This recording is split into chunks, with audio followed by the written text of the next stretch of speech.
This is a certified robot. This is a certified robot. This is a certified dance robot. Party and get down. We don't know who will suck up. Ready or not. They answer not. Here we go. See ya. This is a certified robot. Wait up, someone's Soba and Armosa. You don't know how you got here. All you recaused the song. You heard that night. You were dancing a lot. You were taking your shot. And believe it or not, you remember it's a certified robot. A certified robot. Don't know how you got here. All you recaused the song. You heard a certified robot. This is a certified robot. This is a certified robot. This is a certified dance robot. Party and get out. We don't pose with who's hills and comes out. Ready or not. They answer not. Here we go. See ya. This is a certified robot.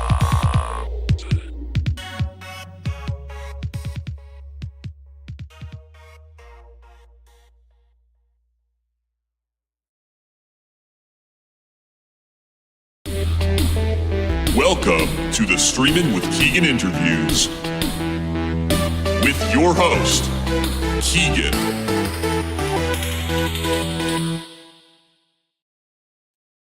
Hey guys, this is Keegan. For some reason, so the reason why you can't see my face on OBS is because Discord has claimed my face, but we'll fix that real quick when I go into the interview screen. And here is Linderman, the mechanism himself. What's up, everybody? Greetings, fleshy ones. Yes, your signature opening line. Yes. My face is little itty bitty in the corner on Discord. This is the first time I've ever actually this is the first time Discord has actually been the one to claim my face. I wonder if there's like a way I can like combine our faces. I don't know. It doesn't really matter. There we go. Oh, there's a good way. Cool. I'll do that on Mid-Journey later. Yeah, that's cool. That's perfect. I don't know if anyone else has made it yet. Nobody has said anything as of yet, but that's fine. Sometimes it takes a while. I've been looking forward to this interview. I've been looking forward to doing this interview for a while. Cool. Glad to hear. Yeah, absolutely. So we can start by doing the marketing questions. I have like this whole list written down where I have a whole bunch of questions I have already written down, and then I'm also probably gonna intersperse it with random unscripted questions that are more personal, I think. So yeah, the marketing questions. My little blurb says, as indie musicians, we're our own labels and marketing team. These questions might help you broaden your influence and will help us to find you. So the first question in this segment is, where can people listen to your music? The normal places right now, you know, I use DistroKid with like a lot of independent artists, so it spreads it all over those music streaming sources. So Spotify, Apple Music, iHeartMusic, all that kind of stuff. Right. I started on Bandcamp though. Oh, interesting. Cool. And put stuff up there initially because when I got into the music, got into making music, it was right when the kind of retro synthwave scene hit again. So it was like 7 years ago, maybe now, when it really became prevalent and new artists were popping up and everything. That's dope. So, and then it was SoundCloud. I mean, that was where I was on SoundCloud when Skrillex first hit big off of SoundCloud. It was that time period when a lot of independent people were getting noticed off of SoundCloud and building a good audience. I mean, my audience on SoundCloud is still better than anywhere else. That's crazy, dude. That's awesome. Still have followers from over 5 years ago that when I drop something new, they're right there, you know? So, yeah, basically, as technology has afforded us new ways to get our music out there, I have. However, I will say the caveat to that is I'm not Mr. Social Media. I'm kind of an introverted guy. I like to, Sure. I mean, I'm showing my face, but no big deal at this point. But in the beginning, I would have never shown my face. You know, I would have been just like, Oh yeah. I'm older. They won't take me seriously, kind of thing. You know, whatever. Yeah, I'm the same way. I was very camera shy. The first time I streamed, I had a mask on my face. I was hiding my identity. I mean, I took it off near the end of the stream as I got more comfortable. It was kind of like a gimmick where I was like, oh, it was a submission stream. So like after 5, the gimmick was after 10 submissions, after 5 submissions, I had a voice changer on too. I took off the voice changer. Then 5 more submissions, I took off the mask, and it was like I was extremely awkward. So yeah, I can definitely understand that. That's kind of a fun way to do it too. But I mean, and it's fine if you have a gimmick. I mean, there's plenty of great music acts in the past and currently that have a gimmick. And if it works for you, it works for you. You know, I'm not gonna bash anybody for their success or give anybody too many accolades as well for their success, because we know it's just, you know, it's part chance. You know, you could be as talented as the top pop stars of the time and you'll never get found or never get noticed, never get discovered. It's the sad truth of the matter, yeah. Yeah, so... Oh, you know what? I should also... sorry to interrupt. I should also play your music in the background. I forgot to do that. Hang on. I have your whole catalog here. Just play as background music, because I usually do that. All right. Sorry, you were saying? I'm just saying that, yeah, the whole scene and making music for me was never about making a living off of it or anything, or I want to be famous. If any of that stuff came, great. No one's going to push it away. But I was making it because all of a sudden, I'll tell you, it was Ableton when it came out. Ableton Live, I was just really interested in it. And it became so easy for me to start creating music, whereas I'm not a musician. So I don't read music. I understand music theory, obviously. And I can be kind of dangerous on a keyboard. You know, I know keys. I understand keys and chord structure. Right. So but I can't I can't sit down in front of a keyboard and like belt out a whole entire song. I can't. I played trumpet when I was a kid. You know? I played violin. So music was always around, and I always considered myself, in my younger years, a connoisseur of music versus, you know, someone who created it. And that was always my one way of, you know, I was always upset that I never could create music on my own. And so I was always very critical of others, right? So I was one of those music snobs growing up where you don't know who this band is, oh, you suck. You know, one of those kinds of people that thought they knew everything that was out there. And right. You can't know everything. You can't hear everything. And especially today, you just go on Spotify and you're overwhelmed with new music. It's just, for sure, definitely. You know, and you find stuff, I'm not going to say like mine, but similar to mine, you find older tracks that have been out for a while that you're like, holy crap, how come this, I never heard this before or whatever. I'll find songs that are 10 years old that I'm like, this is brilliant. I love it. It's going in my regular playlist, you know? And yeah, no, absolutely. It's been around forever. Yeah, I had a similar journey where, like, I mean, when I was, interestingly enough, I was not particularly... I didn't really consider myself a music connoisseur until I became a musician. I just listened to whatever the fuck was on the radio. I was pretty basic until I decided, you know what, I'm gonna branch out and listen to.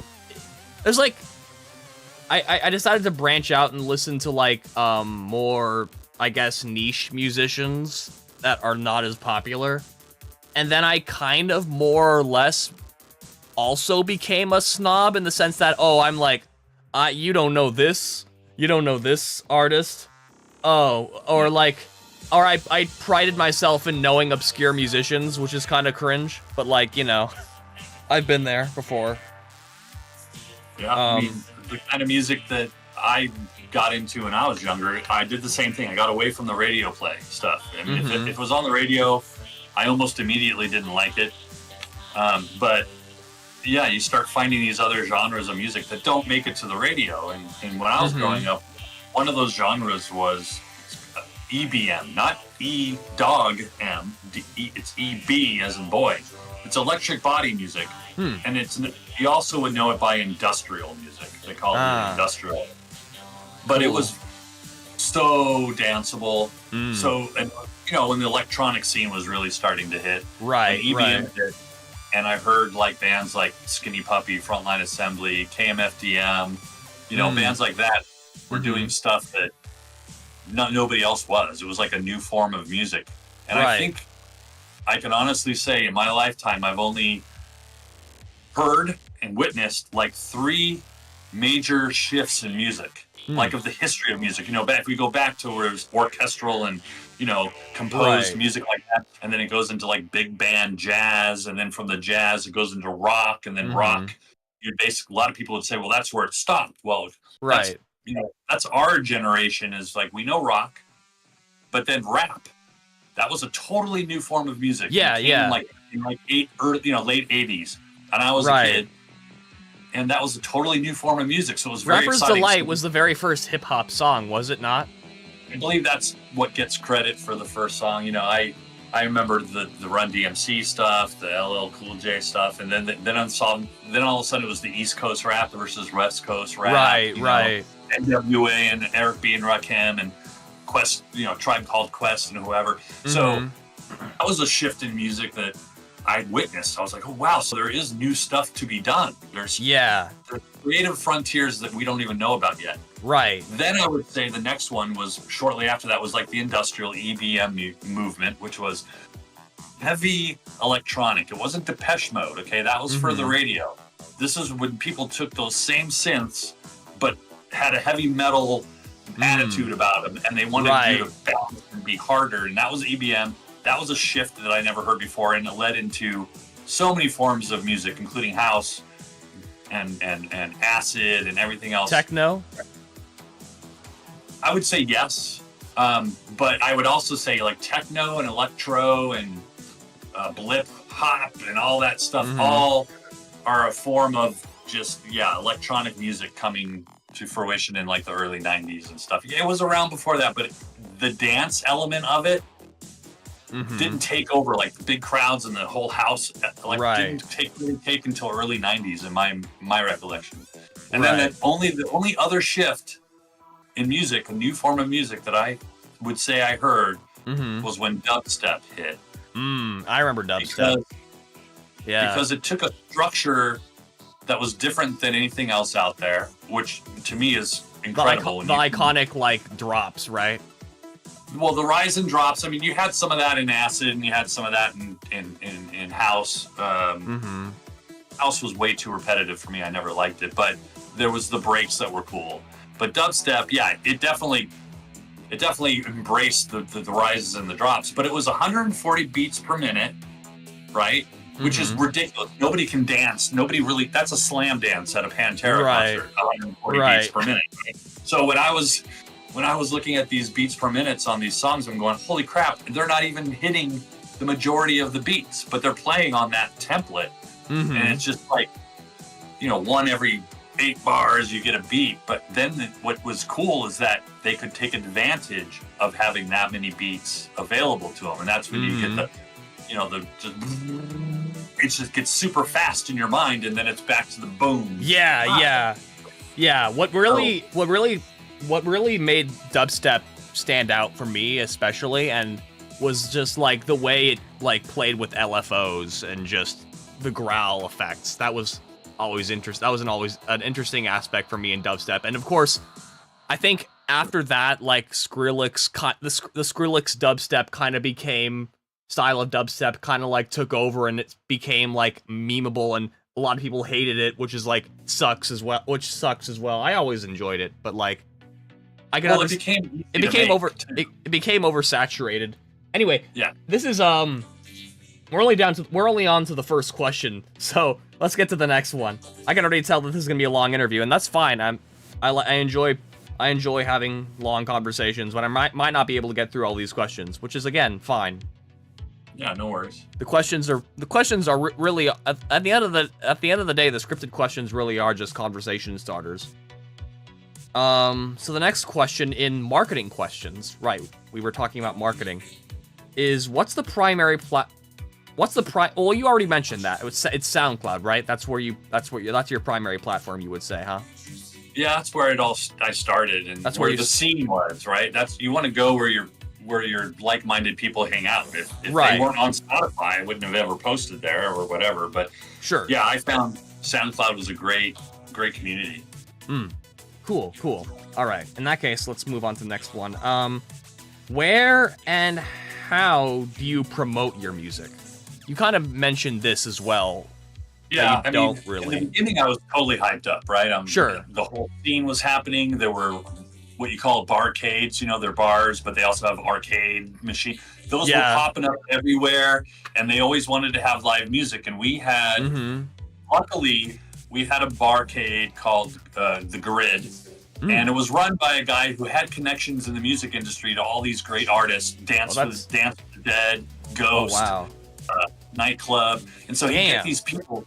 He would get these synthwave artists to come and play at these barcades, and it became a scene. If you're into the barcade in video games, then you more than likely liked retro and synthwave, so it all worked out. So I'd play bars and promote my music that way. Wow, and then one year, they have these every year, but there's a thing called the Game On Expo. It's a huge expo in Phoenix where people sell stuff, but they also have video games, and they have voiceover artists signing stuff, and they have music the whole day. And so I got invited to play the Game On Expo, about 4 years ago, and played with a bunch of other really big artists in the scene. That's so cool, dude. That's so cool. So just from kind of connecting yourself with like-minded people and that kind of thing, you can really push, your notoriety and, push your music on people that are willing to listen to it because they're already into the scene, so. No, yeah, for sure. And I always want to say that I'm decent at promoting myself, but I've never done in-person events before. That just seems like a completely different thing for me. I haven't gone out much at all. It's all been a discovery for me. And then to do a live performance, it's a totally different thing. I bet. I'll tell you this though, as much gratification and as much, good feeling you get for completing a track and you love your track and you put it up and people tell you and they like it, whatever. When you play it live and you get people to move and dance and or just they're smiling, it's another level of, gratification for what you've done. I bet. That sounds amazing. Yeah, and I'm not saying I've played for huge crowds. Like the largest was the Game Expo, and that was maybe 200 people standing around. And that was a lot to me. That's still pretty cool. That's still pretty cool. That'd be a lot to me. Of course, any crowd of people would be a lot to me right now. Yeah. I mean, I've always talked about performing live. I just don't have any live performing elements right now. I feel like all I would do is bring in my laptop and hit play. I don't really do a lot of live performance elements. See, that was my issue when I was asked to do it the first time. I'm like, well, I don't really play like all those chords you hear. I've recorded them and I'm done. Yeah. But, the only thing I would ever do is maybe record vocals live, but even then, I've got a bad latency with my DAW. So that's funny you mentioned that because that was the only thing I could really do was have all my tracks bounced and mastered and ready to go without the vocals. So I put them in an Ableton set, and then I would have to go to the original song set and go, okay, this is the synthesizer I use for the vocoder, and I would drop it in there on a live track. Right. And so when I was live, I would just sing, and I'd have my MIDI notes in there right when they need to be. So right. It would shift my voice and everything, but I was able to use my vocoder live and sing over my music. So at least the audience felt like I was doing something, right? I was singing, That's what I want to do when I finally get into this bullshit. The only thing you said you used Ableton though, and my mom also uses Ableton. She's also a musician, a folk musician. She uses Ableton. She performs a lot of her music live. Like a live stream format. And I just don't know. I mean, I'm sure I could do research and find this for my DAW, but I don't know. FL Studio I haven't really found like a live equivalent, like how I could finally like how I could do that. Like I guess I could just pull in a project and record that way, but it's like I wonder if there's a way to like a more user-friendly environment. I don't know. I'm sure that you could figure it out because I've seen maybe 6 to 7 different ways to create a live set in Ableton.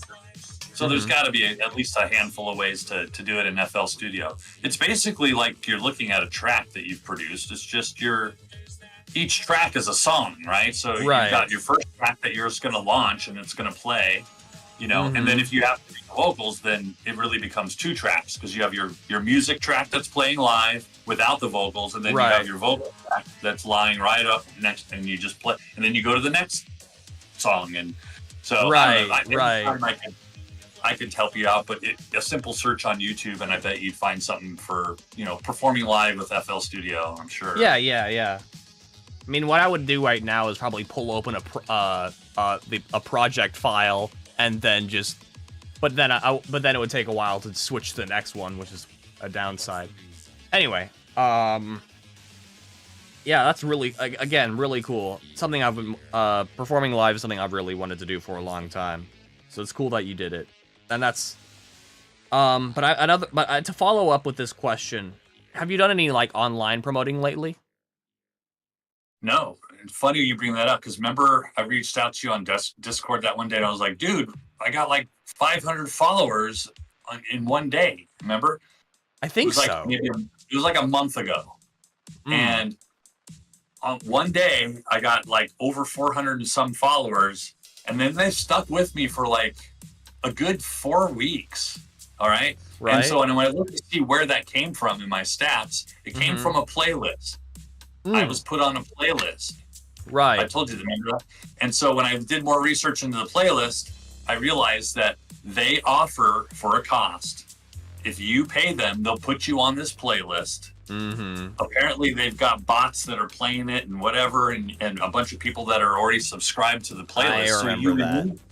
So you immediately reap the rewards of all the followers of that playlist because you're now on it, and you have to pay them for it. And then there's 3 different levels of. I mean, I'm sure that's not the only company, but that's what I ended up finding out and why I got so many followers in one night. They never reached out to me and said, "Hey, do you like those followers? Yeah. Then keep paying." Or they never pitched me anything. So I wonder if it was by accident or if if that's their MO and that's how they do it. And they hope that people are smart enough to look to see where they got those followers and then reach out. I didn't reach out, but I found out who they were. Weird. So no, I never have paid to get clicks or likes or you know, anything like that. Cause really I'd spend my money on other things. You know, when I say promote, I don't mean pay money to fake promoters. In reality, I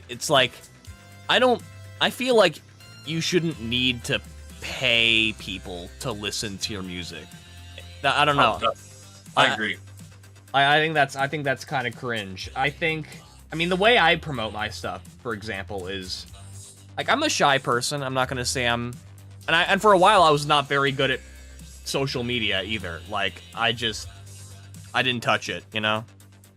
I don't have the excuse of age. I just never was interested in social media growing up as a kid. But I know eventually I got into Instagram. For a while I was obsessed with Instagram, promoting everything on Instagram. Then Abstract introduced me to Twitter, and oh boy, yeah, now I'm on Twitter, and I'm obsessed with Twitter.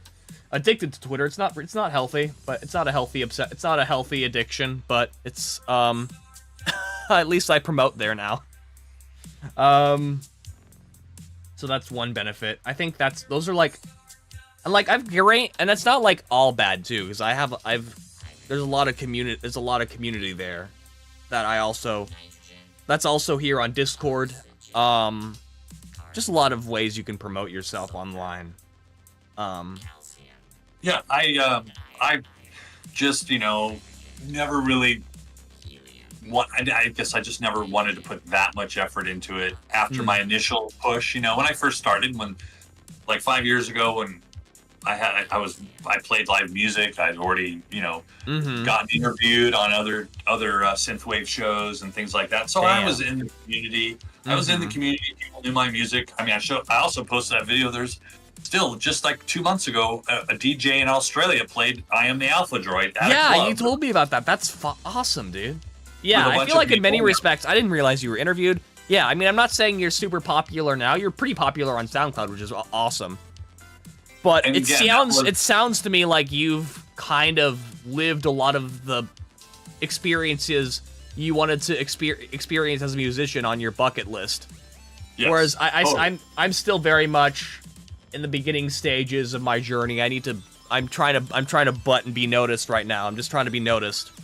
Yeah, I get it. And I never hit I never had a goal for myself. I was happy when on SoundCloud, when I had like 400 followers. I'm like, oh my gosh. And people were commenting and saying, this is great, I like it. And they're buying my stuff on Bandcamp. That's awesome. And then I'd play live and people would smile. I'd do an interview and they would have fun. And so all of those were like, check on the list of, and I didn't have be a millionaire, be famous. Those weren't on my list.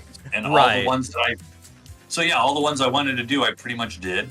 And now, over the last year, I've been getting back into music creation. I got distracted with other things, as you do in life, but now I'm back, and I might take some different approaches to promotion this time around once I get a new release out. Yeah. Who knows what the future holds? Next question. Here's a good question. How did you come up with your name and logo? I think I already know about the name. It's basically it's your last name stylized. Right. Without vowels. Yeah. That's cool. So that was that, because I didn't really have any ideas for a name for a band, so I wasn't going to bother with that. So, and then stylized wise, I was definitely approaching my music making from a science fiction, celestial, space, robotic theme. Yes.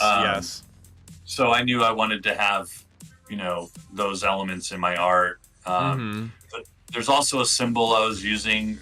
I did start to really flesh out a story. And on Bandcamp, on SoundCloud, with each song, I do post a little story to explain the mechanism's tale, because there's a tale behind the whole thing. I kind of followed the mechanism's tale, at least with the first album. The idea was that I'm gonna, flesh it all out, and so people were interested. So that's fun when you get, people, saying, hey, this is a cool story or whatever. There's a number of artists that do that too. Their albums, the whole thing is connected. Coheed and Cambria did that. Mind in a Box. That's awesome. If you don't listen to Mind in a Box, you need to. I haven't. I'll have to check that out. They're amazing. He just put out, I think, his 9th album, and I think he might be done, but he's continually put out albums that tell a story about these two agents, black and white, and he uses vocoders better than anybody in the business, because you'll think you're listening to a girl singing, and it's not. It's him. It's amazing what he does. Damn, that's awesome. So check out Mind in a Box. They're you had me at vocoder. Oh, well, that's why I started. That was one of the biggest influences for me when the synthwave retro movement came back. I was like, I could do it like these, because I consider them kind of just like an electronic band. But the vocoder part was the retro nostalgic feel that I loved, and so that's what I kind of was inspired by them doing it in today's day and age. I'm like, this guy's singing like a robot on every song, and nobody cares. They love him, so I'm gonna do it too. Yeah, absolutely. I mean, for me, I've always been in love with the exact aesthetic you're delivering. I don't feel like I'm as committal to the bit as you are, but I do use vocoders a lot. Like my favorite I think my favorite use of a vocoder in any of my songs is still to this day "Sing for You." I don't know if you've heard that one. Okay, you have. The scaling up is great. Yeah. It reminds me of my song, It's Just Time. I'm keyboard.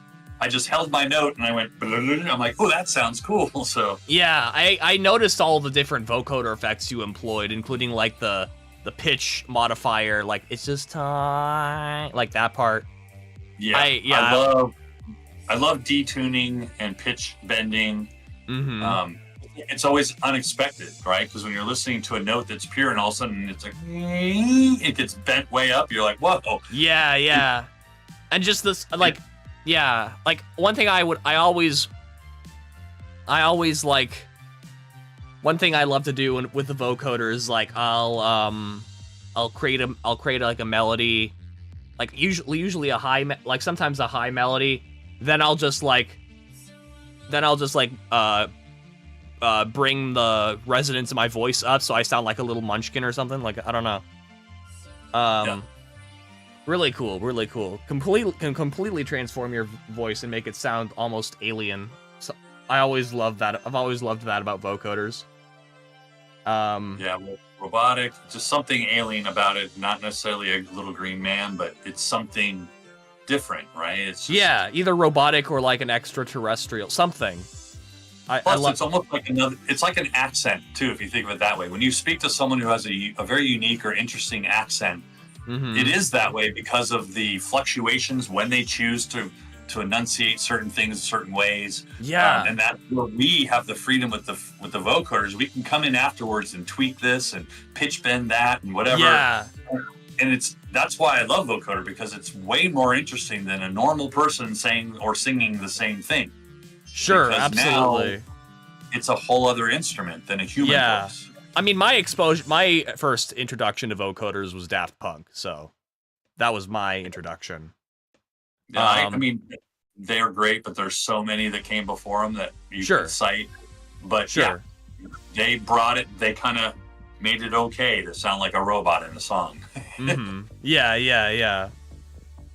Because I mean, you can go back to Styx and Domo Arigato, Mr. Roboto. I remember that. They had the vocoder in the beginning and then in the chorus part. So, Domo there's a lot of Mr. Roboto. Yeah, I remember that song. There's tons of songs that use it here and there. Herbie Hancock's "Beat It" had it in there, and or not "Beat It." What's this song? I don't remember, some other hip hop song. But anyway, Bruce Hack. I don't know that one. Oh. Alex introduced me to him. It's have you heard of "Song of the Death Machine"? I don't think so. Oh, it's a good song. It's another artist who's used vocoders before Daft Punk. But since I'm in my like mid-20s. I grew up with Daft Punk. That was like my introduction. And then I kind of learned more about older musicians as I became more cultured. I'm still not. The vocoder was it's relatively newer. I mean, there was the talk box was the first thing where you hook up to your guitar and you're singing and plucking, and it's doing like this talk box thing. And Peter Frampton did it on a really huge song. And that was popular in the 70s. And some of, if you were to go and look into some of the like funk bands of the 70s, like have you heard of? Funk, they use vocoders a lot in talk boxes. That's awesome. Yeah, dude. Speaking of talk boxes, have you heard of the Electrospit? Sounds familiar, but no. It's it's like the first of its kind. It's a tubeless talk box that almost looks like a pair of when you sometimes wear a pair of headphones over your neck. It looks like that, except the speakers are like stuck to your neck, and it vibrates through your throat. Which is wild. It's still crazy how little attention it's receiving for such a revolutionary new way of making you don't have to shove a tube in your mouth. It doesn't have that signature, like, when you shove a tube in your mouth, you'll inevitably have that like lisp or something because you have a tube in your mouth, and you spit will come out. Like it's a learning curve that I think doesn't exist as much if we tried a tubeless talk box. Yeah, I mean, with a vocoder kind of replaced that, is what I'm saying. Vocoder, Yeah. A lot of people use the talk box for that nostalgic sound because it's very unique, but Mm-hmm. and that lispy or that weird enunciation that you're talking about is part of that sound that you expect to hear. Right. But with a vocoder, I mean, you can edit and DS all the S's out of there, all the poop, all the P's, and you could sit there and tweak it where it's just perfect, you know? Yeah, true. Whereas the talk box is just what you get is what you get, you know? I guess I guess for me, I was introduced to the vocoder first, and so the talk box is thus more interesting to me. It would be cool. It would just sound cool to me, like if I just casually had the Electrospit or some kind of mobile talk. That's another big thing. The Electrospit is like a mobile talk box because it's like a Bluetooth speaker thing attached to your neck instead of like this external box with a tube attached. That's you have to plug into something. Anyway, there are a couple really cool plugins that I'm even looking at right now to possibly get. That one of them is kind of a talk boxy thing, and I can't find it right now. I'm looking at my bookmarks. Oh, that's Jackie's Artemis and Vox Musics. Okay, okay, we got people. Hi, you were saying hello to them in chat. I didn't notice. Hi. What's up, guys? Yeah, you were already saying hello to them in chat. I didn't even realize they were there. I just. Anywho, when did they come in? It says 4:33 for Vox, and the abstract is 4:36. We need a 4:20. They were late. True. Okay.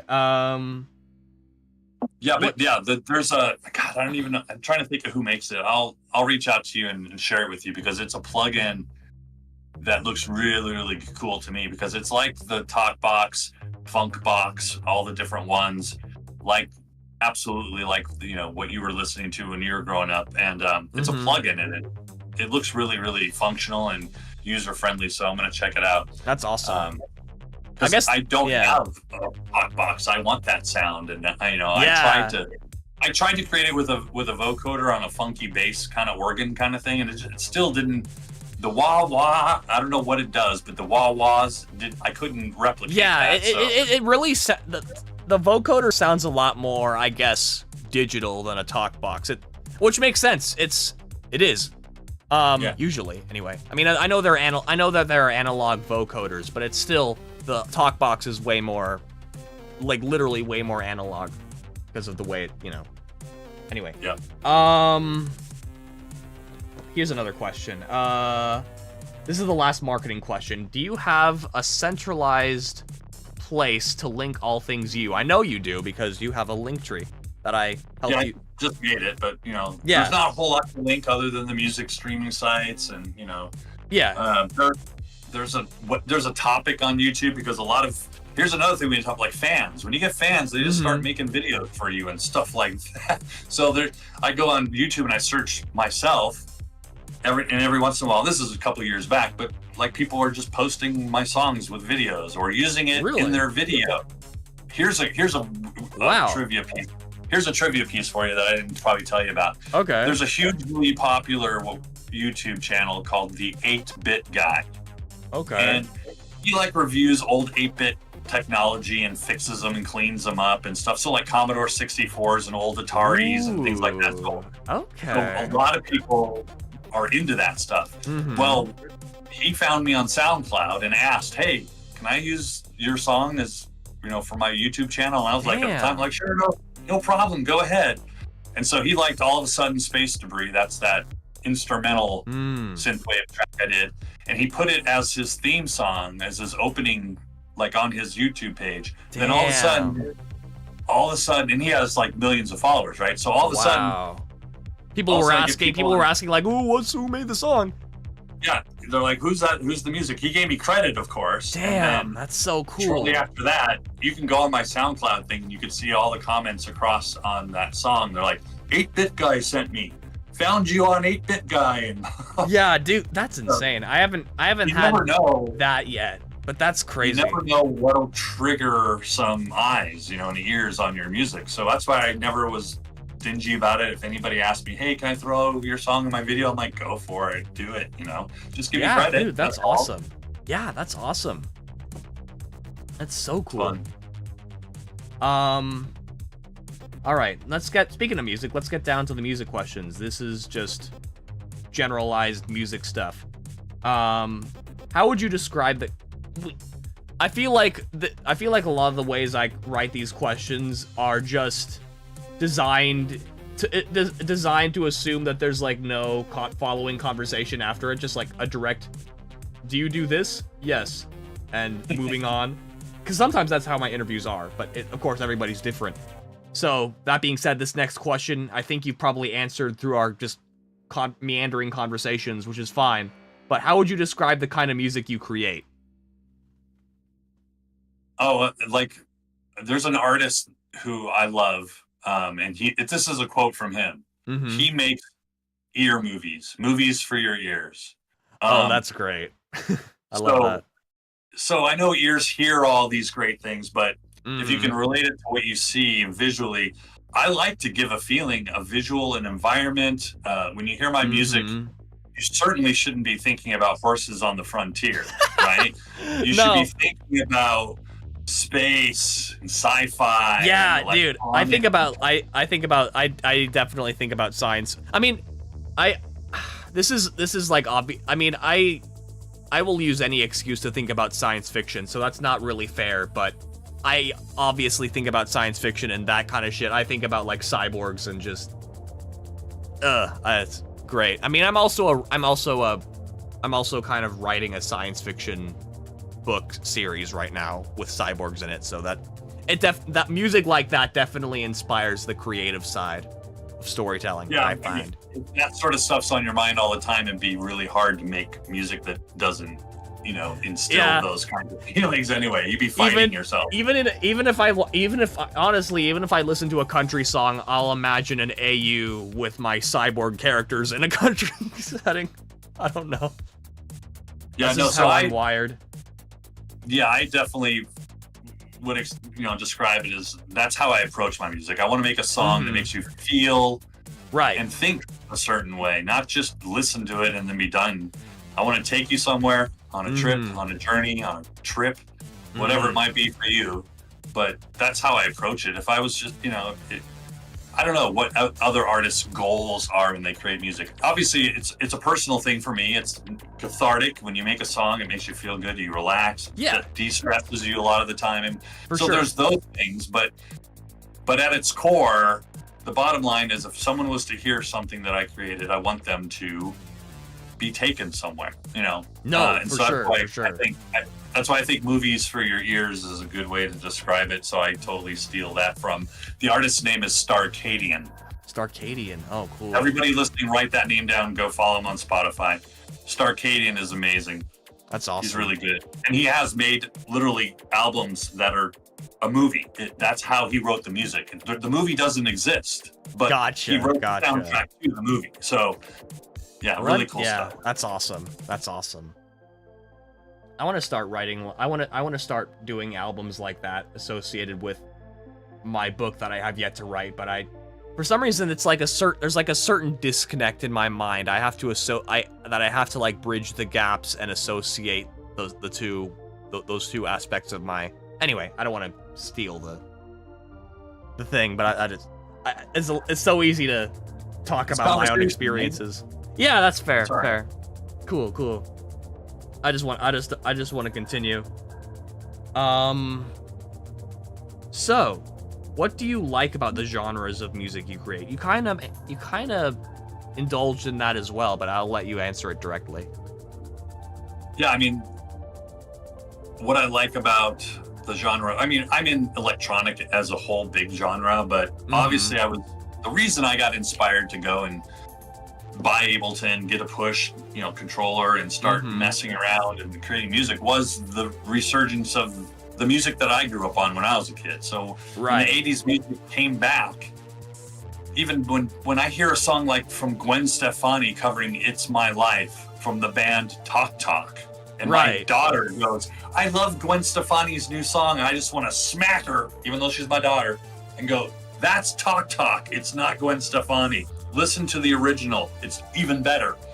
But as these old songs were getting covered and by all these new bands, I'm like, and they're popular. I'm like, it's because that music was good. The way they created it back in the 80s, that was a good format.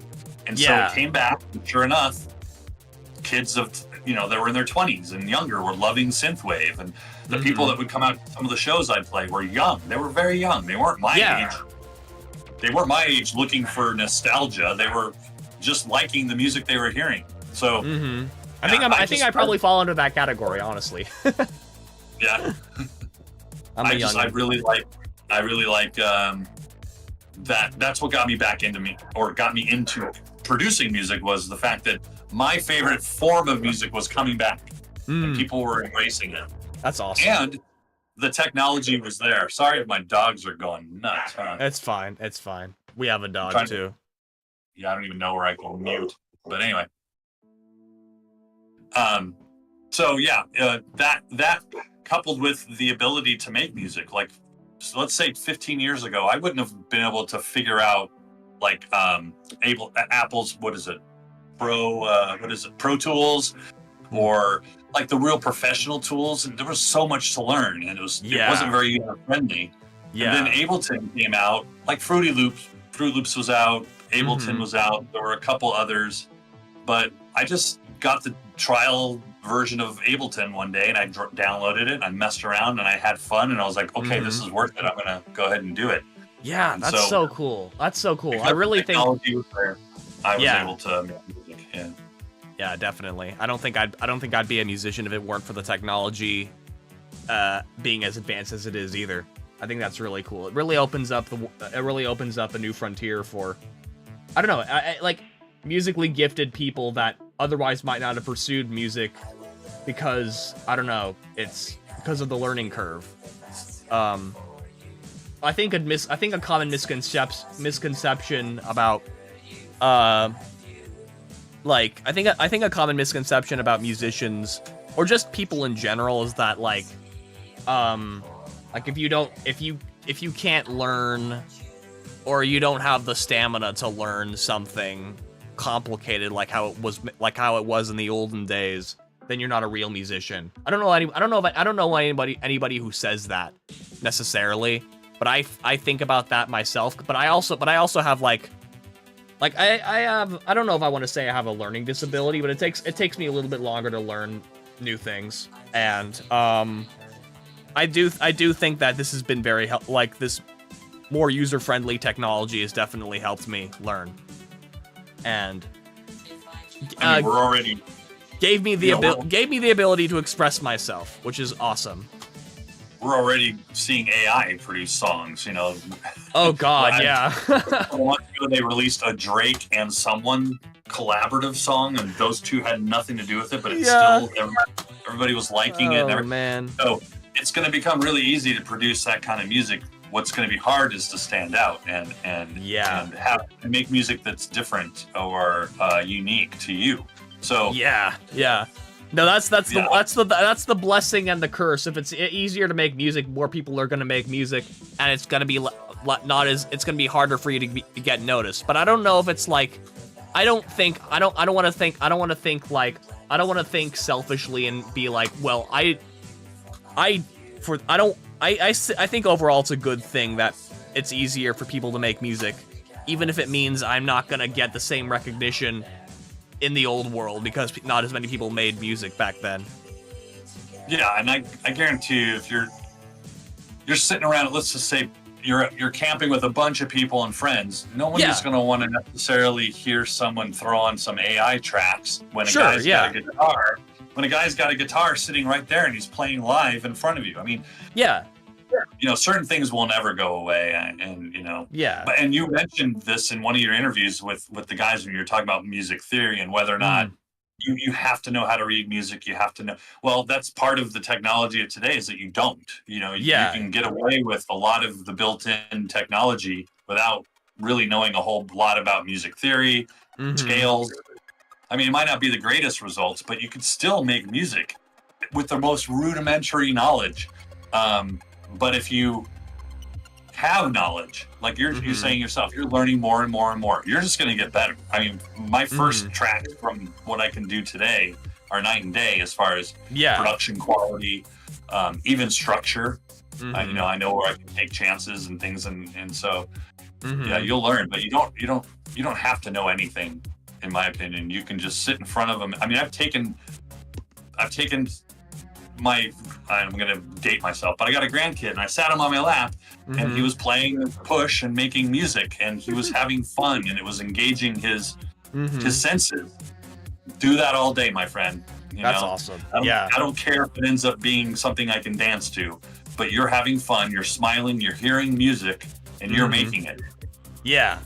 That's Do awesome. it. No. Hell yeah. I like that message for sure. Let's see here. Okay. Oh, well, this is another thing that you kind of omitted in our conversations in past, but I'm going to ask the question anyway. What song or collection of songs are you most proud of? Oh no, actually never mind. Scratch that. I was thinking about a different question. I don't think you said anything about this question or answered this in any way. What song or collection of songs are you most proud of and reflect you the best? Well, I mean, I think it's going to be the Mechanism's Tale project, Yeah. Agreed. I like that one. I mean, because it was the first time I started off with a plan. I knew I had a story to tell. It was going to be about an android in search for his creator, or its creator, and the one it fell in love with. And so I had a story in my head that I could write lyrics about. That was no problem, and it fit the theme of retro synthwave. Yeah. And I didn't have to sing with my voice. And everybody who's watching, or anybody who's watching still, we were talking about earlier, and I can't sing. My voice is too deep. I could do country music or goth.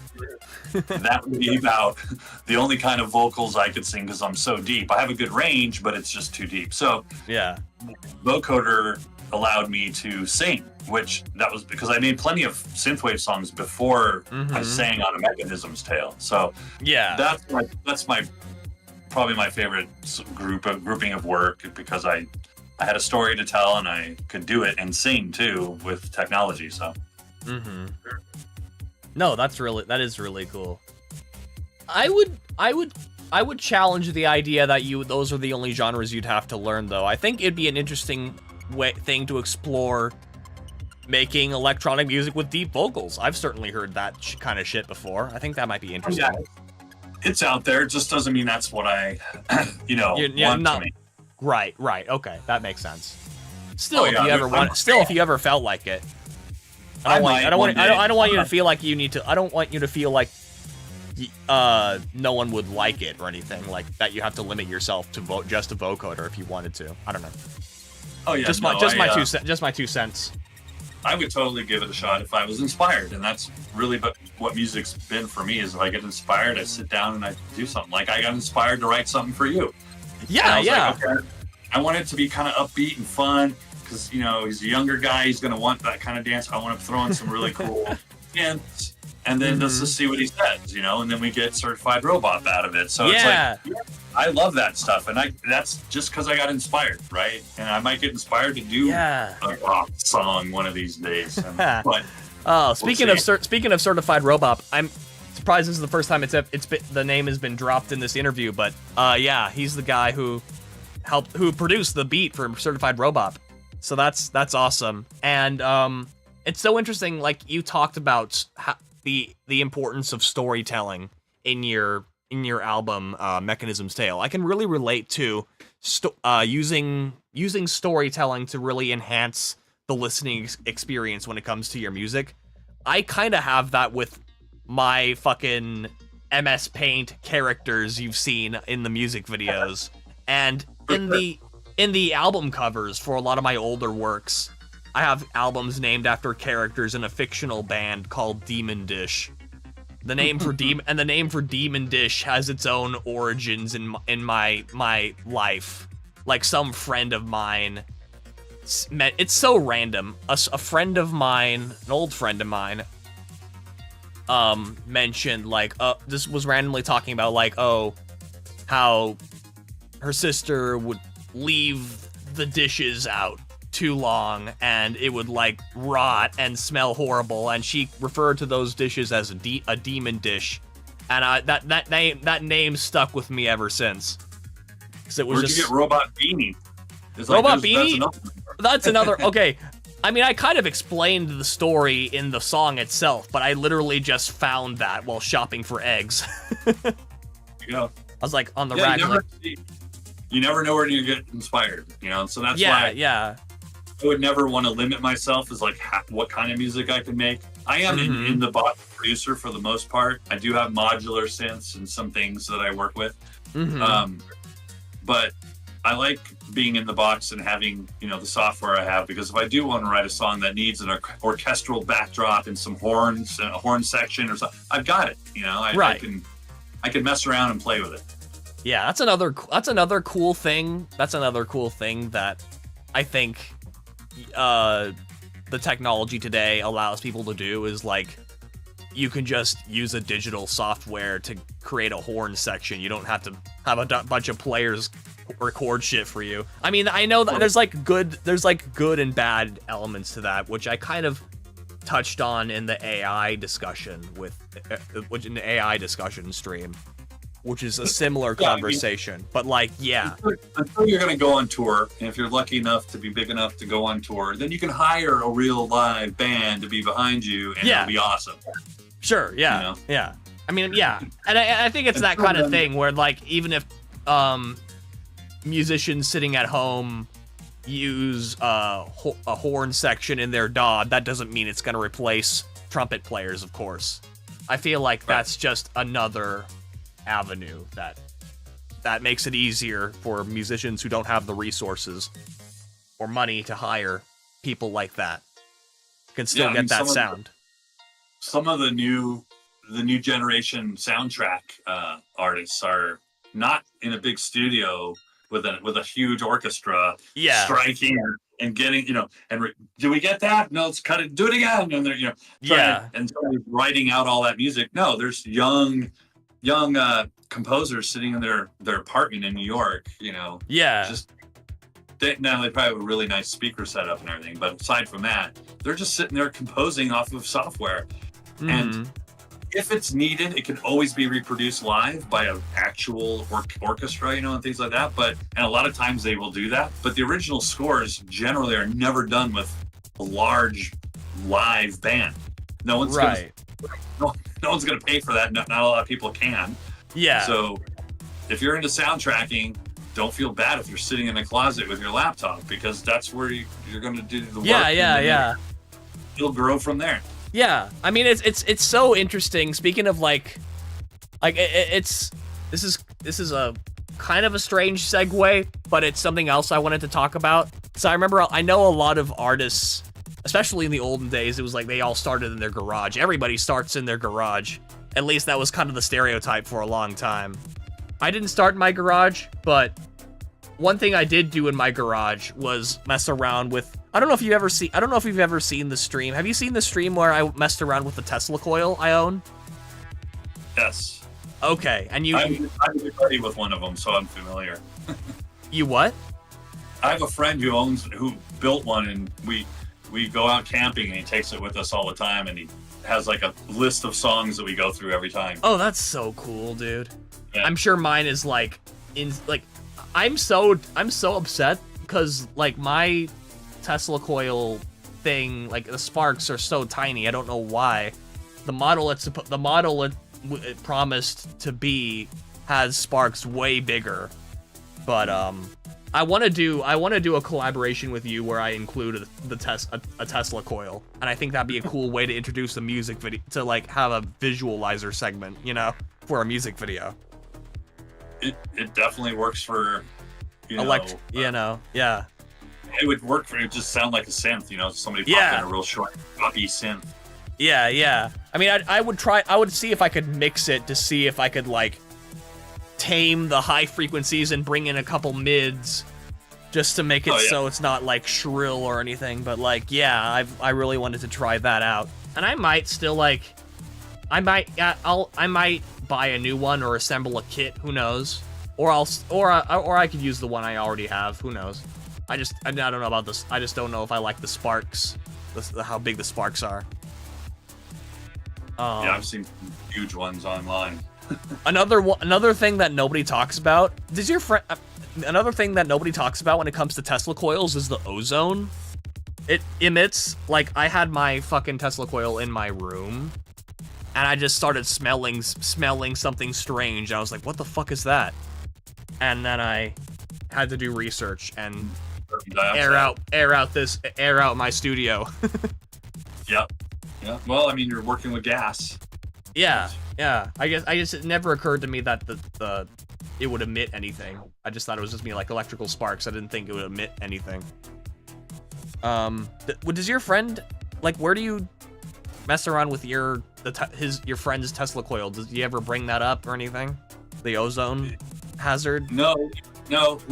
The times we do it. Okay, so one of the hobbies I do is I fly paramotors. You guys can look that up later, but it's the wing over my head with the fan on my back, and I fly around.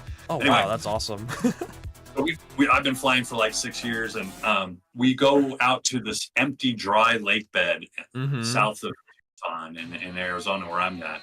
And it's about a 5-mile wide, dry lake bed, so it's completely flat. And we go out there and we fly, because we can fly at night. There's no obstacles. It's great. Right. But at night, he'll bring out his Tesla coil and put it in the middle of the camp, and he'll just send all these songs, and he'll just be playing songs all night long. So, oh, that's awesome. And it's about, I don't know, 20 inches by 20 inches square, and maybe as tall. And it gets a pretty good spark going, and it's pretty loud. But I've seen bigger ones, and we're out. And again, so yeah, you asked, we're out in the middle of nowhere.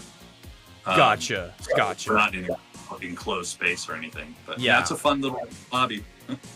I wish I lived in an area where I wouldn't have like I'm sure eventually the homeowners association in our area would have an issue with whatever the fuck I'm trying to do with these giant Tesla. If I bought a giant Tesla coil, or like I'll get noise complaints. I don't know. Like I've seen these fucking YouTube videos where like people have like a million Tesla coils just playing doing cover songs. It's the most entertaining thing I've ever seen in a long time. And the coolest thing, I think that's another thing on my bucket list. I want to perform with fucking Tesla coils live, because that's at least something that you can pay to see live. That's unique. But there's a famous band that did that, and they're famous for that. Rammstein, I don't know if you've ever heard of them. They're a German industrial band, and the synthesizer, the lead synthesizer guy, during one of their famous songs, and you can go on YouTube and look up some of their live performances, but he's got a Tesla coil hooked up to his hands through gloves and his head, and when he hits notes and stuff, the coil of the Tesla electricity goes straight up into the sky. It just looks ridiculously cool. Damn, that's so awesome. But there's been Tesla coil technology has been used in live performances for a while, but that one's probably one of the craziest ones I've seen. Right, that's awesome, dude. All right. Trying to get down. Let's try to see what next question we have here. This is a kind of a question that you sort of. I'll just ask it. What message are you trying to convey with your music? Oh, I think the important things in life, which is, in my story, it's about love, really. I mean, how much more important is love? What's more important than love in life? Love for your family, love for things. Yeah. So I think that's the story I'm telling is a story. That's a love story. It's wrapped up in all the other crazy things, but for the most part, at its core, I'm writing these songs, to convey the feelings to someone, so those kinds of feelings. Right. So yeah, I would say it's love for sure. That's cool. Yeah, that's a good one. I'm curious to know. This is kind of an off the cuff, unscripted question. Because the first album, the first Mechanism's Tale, it was pretty easy to follow, right? For me, anyway. And I'm curious. I mean, I know that there's a lot of subject matter you talk about in the second one, but it seems a bit more abstract and disjointed. Can you explain the story there, from the Mechanism's perspective? So, as you know, the Mechanism. Well, I don't know if you know, Mechanism's Tale 3 is just instrumentals because I never got around to putting lyrics down. And I was sure. always I'm talking about the second one though. No. It's part of the answer. Okay. Sorry. So yeah, the idea was I'd have 3 EPs, right? About 5 songs on each one that would eventually come together as a Mechanism's Tale, all 3 of them together. Mm-hmm. But things happened, whatever, and the third one I just wanted to get out. I didn't do lyrics, so it just became an instrumental, even though there's still, in my mind, story behind those songs. Right. Now, also, they weren't chronological. Until the third one was released, you wouldn't be able to really put everything in a chronological line anyways until you understood the whole story. Right. So you understood the first part, but you don't realize that it's kind of out of order. Like, for instance, on the second album, Somewhere Out There, is really earlier in the story that the Mechanism realizes that his creator's out there somewhere, and they're going to keep looking and keep trying to find her and whatever. So that's early on, and then It's Just Time really is towards the end of the story, where the robot, the Mechanism is he realizes it's just time. It'll go by, and eventually I'll see her, I'll get to her, I'll find her. Yeah. So I'm just gonna wait. That's kind of what I picked up on in that one too. Yeah. So to him, it's just time, and to a human, it's life and death. But to him, to an android or Mechanism, he could wait all day, he could wait forever, and he will, because it's just time to him. Yeah, true. So yeah, the storyline kind of jumps around a bit. Part of what I'd like to do is release a Mechanism's Tale as a whole album with all 3 of them in there. Yeah, that'd be really cool. I really need to finish some story up, and that was the last one being instrumental. So I think I might even take the last one and throw vocals over it before I release the 3 parts as one. So that would be really cool. I'd love to see it. The third part is on Bandcamp. It's on SoundCloud. I haven't released it on, I haven't done through DistroKid because of that. Because I wanted to wait and put lyrics to that one. So I might end up doing that, and then the story will be completed and it'll make sense. Because I have it all done already. Yeah, so I think what you're saying is the second Mechanism's Tale has a story, but it's out of order. And the first one too. Yeah, the first one too. I mean, for some reason, I was able to grasp the story of the first one better than the second. I don't know why. Well, just to, if you would, I Am the Alpha Droid really would be the very first track or story that you would hear about a Mechanism's Tale. That's true. The Alpha Droid, yeah, that's true. The Alpha Droid was seemed more like just like a bio for the Alpha. It is. Yeah, it was an introduction to what you're listening to, kind of, and who's creating it and why. What is this mechanism? Yeah, so that in that sense, I don't consider the second one EP being a solid story or anything. It certainly can be taken. It's almost like you start a series on Netflix and it doesn't get picked up for season 2. Well, the season 1 still is self-contained. Yeah. Mechanism Tale 1 is still self-contained. Mechanism 2, I see where you're saying, might not seem as self-contained as a storyline, but once you understand how they play together, you'll see it. Yeah. I guess I'm just curious about how individual songs play together in the story. You don't have to spoil anything on this interview though, if you don't want to. No, I'm not. Yeah, I won't. I'm not going to release everything. If and when I release a Mechanism's Tale in totality, it'll have the full story in print with it and everything else, because I did have a website that was running concurrently with my releases, and I had the full stories on there, and I would email, post about it and stuff. And, it took a lot of work, and a lot of people, I didn't get a whole lot of feedback from it back then, so that's why I stopped, and why the third EP didn't get lyrics, but I'll change that, like I said. Right. Cool. All right. Well, I'll drop this particular line of unscripted questions to move on to the next one. Let's see.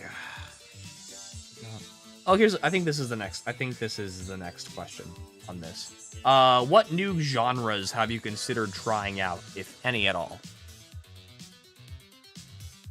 I definitely like, and I don't know, I wouldn't call it a new genre. It would be new genre to me. Yeah, that's what I mean.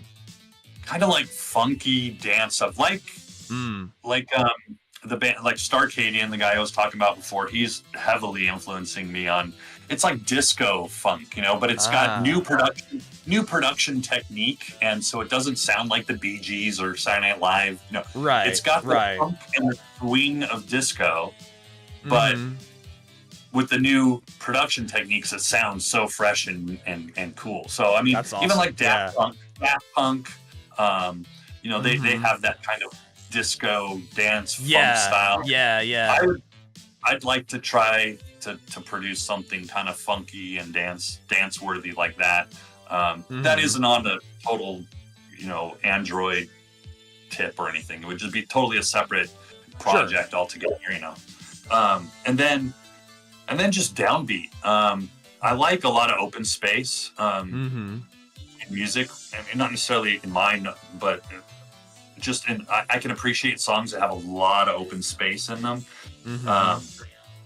And I think when you slow down the beat, it just naturally gives you that. I like downbeat. I always have loved downbeat, Massive Attack, Portishead, bands like that.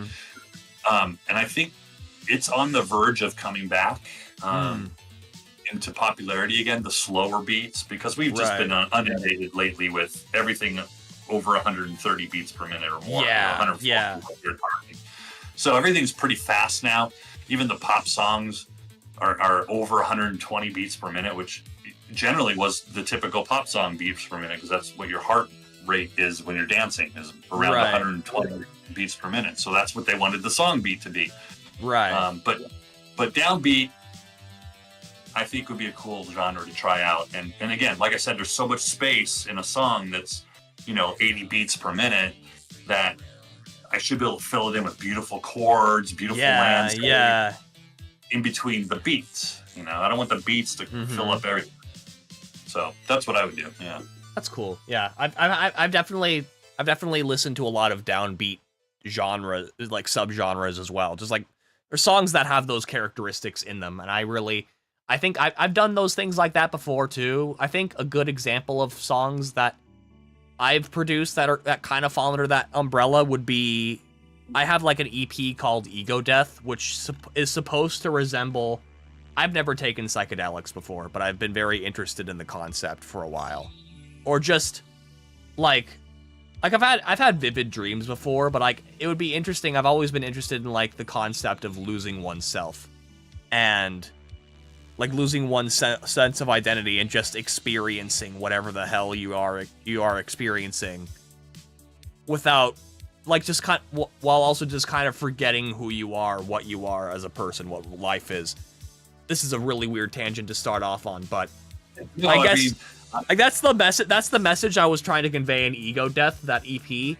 And one of the songs is literally just this new age thing, no percussion. It's just, and when I do that, I always employ the use of like heavy reverb, lots of effects, and it's just so, it's like, I like the grandiose, very heavy shit when it comes to Department of Industrial. Like that, like Department of Industrial Accidents, with just probably not as harsh though. Maybe a little bit more, just like, I guess majestic is the right word for it. Like, you know those it's like, those new age type songs that you hear when you're like listening to a guided meditation, like shit like that. Yeah. I mean, you don't have to take any. I mean, I'm not telling you to or not to experiment, but you don't have to either. Just sitting and messing around. I remember when I first got Ableton, and I would just have a synth sound, a really cool bass synth sound that I like. But then just messing with the filters and the passes and all the distort and all these things that I could do. I would literally sit for hours with just a simple little bass synth line and just tweak it and trip out on it. Just be all night tripping out on these weird sounds that I can make with the reverb and the delay. And it's almost like I'm out of body. Like through taking some kind of drug or something. It's almost the same thing. It's like the runner's high. Those joggers that go out and swear to God that after they get done running, they're so freaking high. They got the runner's high, the endorphins, and the same thing can happen from making music. You hit a note, you get the chills. You hit a chord, and the hairs stand up. I love that. I love that shit. and music, in my opinion, can totally do that to you. Some people can probably sit down and have a total trip with music, and others maybe it's harder to do, and they need help. It depends on it depends on the song and it depends on the person. There's no rules to this shit. It doesn't have to I have written music when I've been under the influence, and I've written music when I have not been under the influence. I used to write comedy in a book, and I would use a black pen when I was sober, and then I would grab a red pen when I was like drunk or had smoked a joint or something. Okay. And so that I knew when I came back later, I'd be like, what the heck was I thinking here? Oh, it's in red ink. I was high or something. This is a random question. We don't have to dwell on this too long, but you kind of piqued my interest here. Which one of you was funnier? The sober you or funny or intoxicated you? It was hit or miss. I wish it was black or white one way or the other, and I could just be like, I just need to get drunk and I'll write a great song. Yeah. Sometimes I'd have a clever idea when I'm sober, and I would be able to run with it. Now, I can't tell you what I would have ran with if I was stoned or something while I had that same good idea. But when I was sober and I had that idea, it was fine. And then there's been times when, I've been drunk or had a funny idea, or you write it down, and I would just always grab the red pen so that I knew what state of mind I was in when I wrote that. Okay, cool. Interesting. Yeah. But no, one wasn't necessarily funnier or better than the other, but it was interesting to go back and understand where my mind was when I wrote it, Yeah, that's another thing. Like, state of mind definitely plays a role in when I decide to make music as well. I use it to vent a lot, and I won't spend too much time on this, but I definitely use like, I utilize my state of mind a lot when I work on music, and just whatever mood I'm in, and it really contributes to the different sounds I end up working with. I feel like I'm fairly diverse when it comes to genre. I at this point don't know what the hell I'm making when it comes to genre. I just do what I do. You don't need a label. Yeah. You're making music. Yeah. I make music. That's what you do. Yeah. I mean, I make. Matter. Yeah, that's fair. Jump around and experiment all different kinds, and and like you said, the mindset is going to dictate. I mean, I can't write downbeat if I'm all excited or aggressive. I'm not. It's just not going to jive. You have to be in the right state of mind for the right kind of music, and some people are just always in one state of mind, so they make that kind of music. But I'm all over the place, so I'll make something hard, something soft, and in the end, they might not be grouped together. Like, they might not end up on an EP because they sound the same. They might be split apart and totally on different things. Yeah, because I was Yeah. Let's see. This is the last question in the music questions. What do you get out of making music? Well, we kind of touched on it. It's like, we did. Money, fame, or anything like that. Right. It's cathartic. It's a way to de-stress. It's also, I just love music, so it's enjoyment for me. That's what I get out of it. Pure enjoyment. Very rarely do I get upset, and when I can't, maybe I can't figure out something on a song, like there's no ending that's coming to me. I don't want to just fade out, So there's times when I might be like that, but for the most part, it's total gratification. I love it. It's cathartic. It's stress relieving. Then when you do construct something that makes you feel good, It's fun to share it. It's Yeah. fun to say, hey, this is something I made. What do you think? And I don't care what the masses say. It's usually my peers, my friends, my family, and that's it. Yeah, I agree. I feel the same way, and that's also probably because those are the only people who listen. But yeah, that's partly true too. But I'm not writing for anybody else but those. No, people. that's true. I agree. And myself, I'm included in that. But I'm not writing for the masses for sure. That's definitely not in my mind when I sit down. I want to write a song, or produce something that the majority of people will like. I guarantee you, I won't even like it if the majority of people like it. Yeah. So I don't even approach it that way. I make music for myself primarily, and then after that, it's to share and enjoy with my friends, family, and peers. Yeah. That's it. People you care, honestly, the people you care about, I think their opinions matter the most. That's definitely rings true to me in ways that are not just musical. Right. But with that, I'm gonna move on to the the technical questions here, which has to do with either physical instruments, or hardware, software, that kind of thing. So this is a kind of a question I added after the music theory stream we had, and it is, do you know music theory? I think you said yes. I think you said you did. I mean, I know enough to be dangerous, I guess. I know enough to make some songs that you guys have liked, and that's really the only answer I need to hear from anybody. I mean, yeah. And again, I'm not out to change. I don't think I'm educated enough to create something new. I'm not educated enough to theorize on music. I really... Sure. And really at the end of the day, music theory is a set of rules, and a set of rules that were meant to be broken, and that's kind of how you come up with new ideas. Yeah, I mean, I as far as, I don't know if music theory is the same as music laws and rules. I mean, if you sit down to make a pop song or a radio song or current modern day song, it's going to be 4-bar jazz. What else are you going to do? You can't do 5. Nobody's going to follow the song. Nobody's trained in their ear to understand that. We've all been programmed since birth on rhythms and beats, and we know when something is out of whack. Even a natural rhythm that's happening, maybe a machine's running. If it changes even the slightest, we notice that. So we're already attuned to know what sounds good and what sounds bad naturally.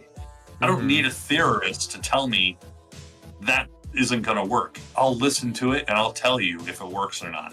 Yeah. That's music theory. Music theory is you listen to it and then you decide if it's good or bad. That's it in my book. That's why I would never go to school to learn music theory, unless I was actively gonna try and be a musician and that was my career. Then of course I think the more you know, the better. But it's not a necessity. Certainly not for what we're doing, making music for ourselves and our friends and family right now. If someday you get bigger and it affords you to learn more about music, if you're able to do that, then take theory courses, take music abstract courses, take all the things you want and learn. And I would never bash anybody who's into it, just like I don't think anybody who's into it should bash anybody who's not into music theory. Yeah, agreed. I agree with that. All right, so the second technical question is, what do you use to make music? Instruments, DAWs, microphones, etc. Yes. Yes. Yeah. So, as we've talked, I'm on response. Ableton. Right. I'm on Ableton. I've got the Ableton Push as my main controller in front of me when I'm sitting now at my desk. I'd be working with it. I also have a pull-out keyboard that at any time I can just, if I want to actually see chords in that way. But as you know, the Push is a keypad with 8 squares by 8 squares, that kind of a thing. Gotcha. I've got modular synths that you patch. I've got vocoders and other little synths and fun things that I've purchased. So I've got just a bunch of stuff that I use. Yeah, mics. I've got a 2-story house, and so underneath the stairs there was basically a bare space, and that's my recording studio for vocals and audio and stuff, because I've soundproofed it and everything. So Cool. it's kind of a cool studio. Yeah, I've got my own room, soundproofed and all that kind of stuff. Nice. I've got some really nice 3-way. It's weird because I mix on 3-way speakers. I've got Adam A77X speakers. They're really nice 3-ways, and then I've got a pair of classic vintage Oratones that I'll use to do my final mix on, because if it sounds good on those, it'll sound good on anything, basically. Right. It already sounds good on my nice speakers, but you gotta do your final mix on a pair of little nothings, and see if it sounds good. And if it sounds good, I don't care what they're listening to my music on, it's gonna sound good. So those are the 2 speakers I mix on. And then I've got a Focusrite for an audio interface and things like that. When I would perform live, I would just take my laptop, my audio interface, and my Ableton Push, and that's all I would need to perform live, and a microphone, and that was it. That's awesome. What microphone do you use? What's great about vocoders is it doesn't friggin' matter, right? Yeah. I still want to know though. As long as hang on, don't grab it. As long as you, I've got a Sennheiser 835. Cool. Oh, you got the handheld kind. That's cool. I have this plucky thing. It's the I don't know how to pronounce that. The Behringer TM1. Behringer. That's what. Yeah, Behringer. It's Behringer TM1. Then I also, this is the one I have here that I would just record my vocoder stuff if I was doing a song. But if I'm really want to capture vocals, because I've recorded other people, and I have some friends that do voiceover, so I recorded them. I've got an Audio Technica 440, I think it is, in there, and it's a much better mic than this, and Gotcha. Picks up. It's really nice. I have not tried to record my voice on it, so we'll see, maybe in the future. Cool. Abstract says, I want to acoustically treat my room better. That'd be cool. As of right now, yeah. I mean, my room is just. Sure.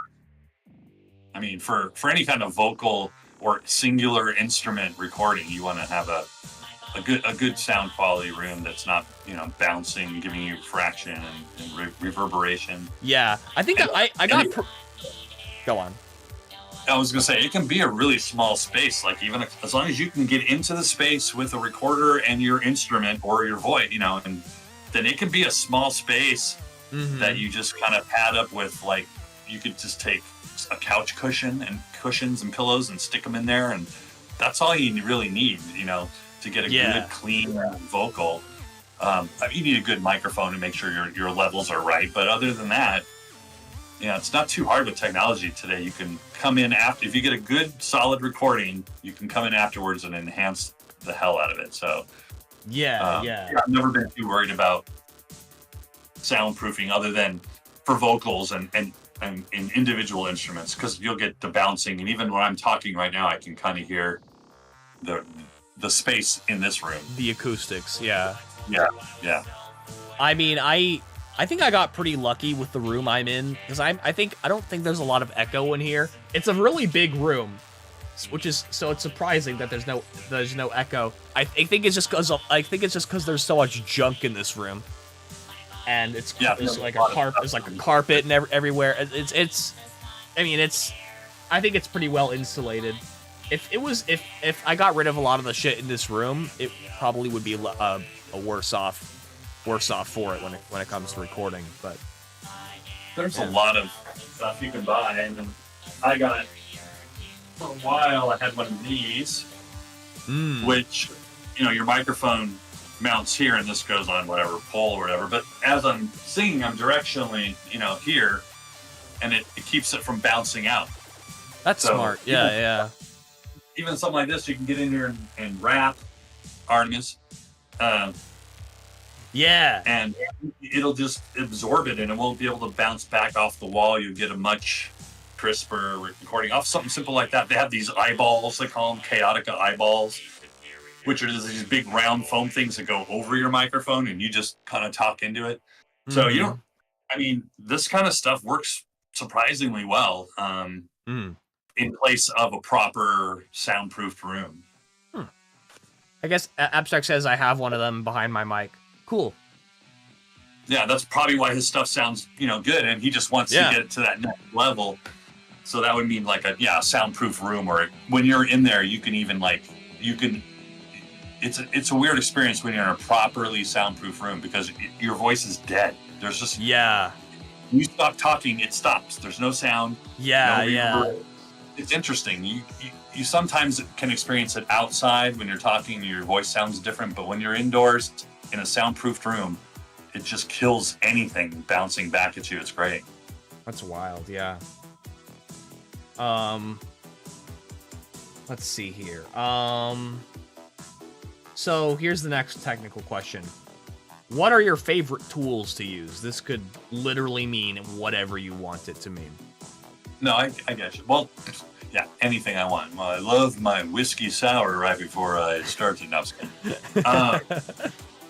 Tools, I'm going to go into the software end of things and production things. Yeah. Anything that helps your music. Oh, yeah. Well, one thing I got early on was a plugin called Cthulhu. Just like the monster from the H.P. Lovecraft stories, Cthulhu. Right. And it's a brilliant plugin, and I know there's other ones that have come out since then, but it basically helps you create chords. Like you've commented, I'm hoping some of the listeners really like the chord work I do, because I didn't want to just do simple little chords. I wanted more complex chords in my music so that at least it sounded different that way. And Cthulhu allowed me to have Cthulhu running in the background. It's a plugin. And while I can hit one single note, I'll pick, let's say I'm in A minor and I'm on my keyboard and I hit one note on the key, it's going to create a chorale for me, a chord.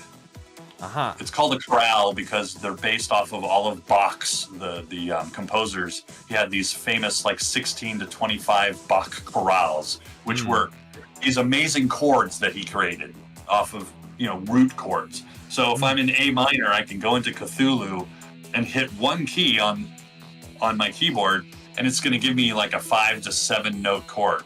Wow, that's cool. That's really interesting sounding. Yeah. And then I can go across the board and hit it again. So I would do that until I found chords that sounded good together. Yeah. And I'm not sitting on my keyboard stretching my fingers out to get those chords, because when I was even looking at them in Cthulhu, it's like some of them are almost impossible to reach with your fingers. They're so complex. Right.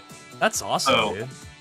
So that plugin Cthulhu is from Xfer Records. He also makes the famous Serum synthesizer. Serum. Great. I still need to get Serum. I have a free equivalent called Vital.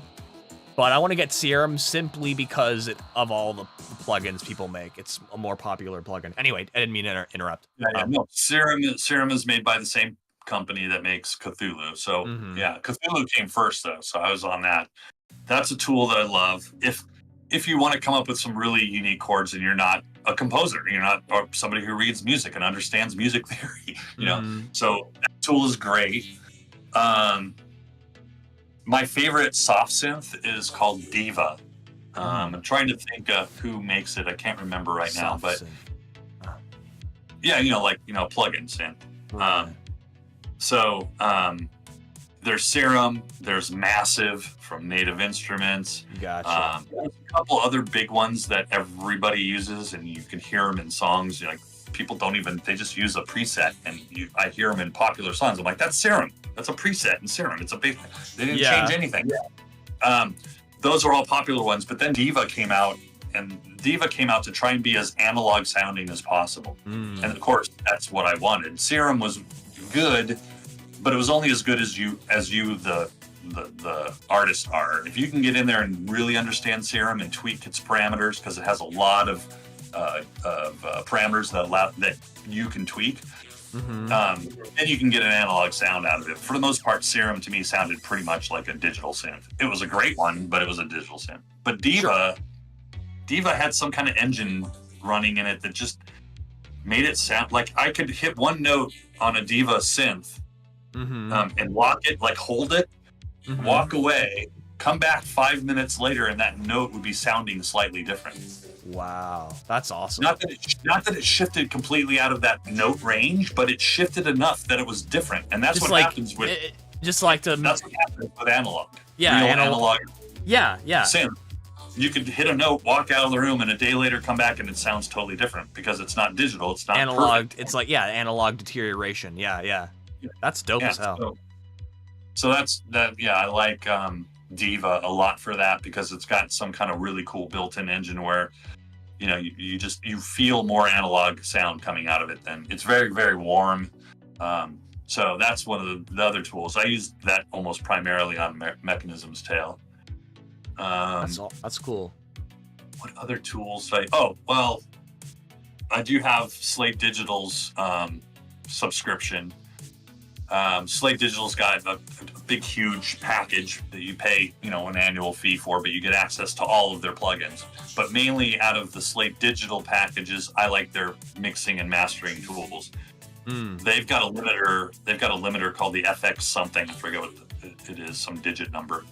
The limiter is one of the best on the market, and it's amazing how much more punch and loudness I can get out of my mix when I'm mastering using some of these tools. So the Slate Digital packages are top notch, and those are tools I always use when I master.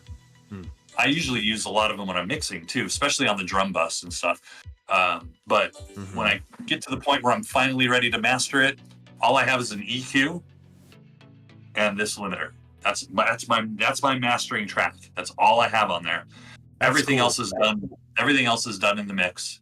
And honestly, I get it to the point where I think it sounds great, and all I want to do is just maybe EQ a little bit and give it some loudness through the limiter. Yeah, I mean I do something similar with FL Studio's Maximus, which is it's kind of like a combination of a limiter compressor type thing and an EQer in one. So yeah, I totally get that. I'm very minimalistic when it comes to my mastering. That's cool. Yeah. So those are, I would say, the primary tools. Other tools I would use that aren't like in that box, there would be other music, other bands, other songs that just totally I love and they inspire me. And oh my God, how did you come up with that drum beat? That's amazing. I would have never thought of that. So those are tools. Every time I hear a song that I love, it's a tool to me because I want to kind of either try and replicate it. I don't know if you do that or if you've tried to do that, but breaking down a song that you love and trying to reproduce it in your environment as close as you can get. I've done that before. One of the best ways to learn. I've done that before. How to produce music. You'll learn your limitations fast when you try and copy someone else's song because you'll be like, I don't even know where to begin, how they made that sound. I don't even know. Yeah. But if you push hard enough, you can figure it out. I mean, I've done that before. I mean, I've created. So one thing I love to do is I feel like I want to respond to. This is my ADHD coming through. I feel like I need to respond to these comments from Abstract because he was saying after the stream is over, I have Abstract Radio playing. If y'all want to stop and vibe, I would love to do that. I just wanted to acknowledge that because he said that a while ago.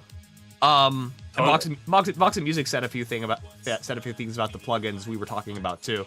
But with that being said,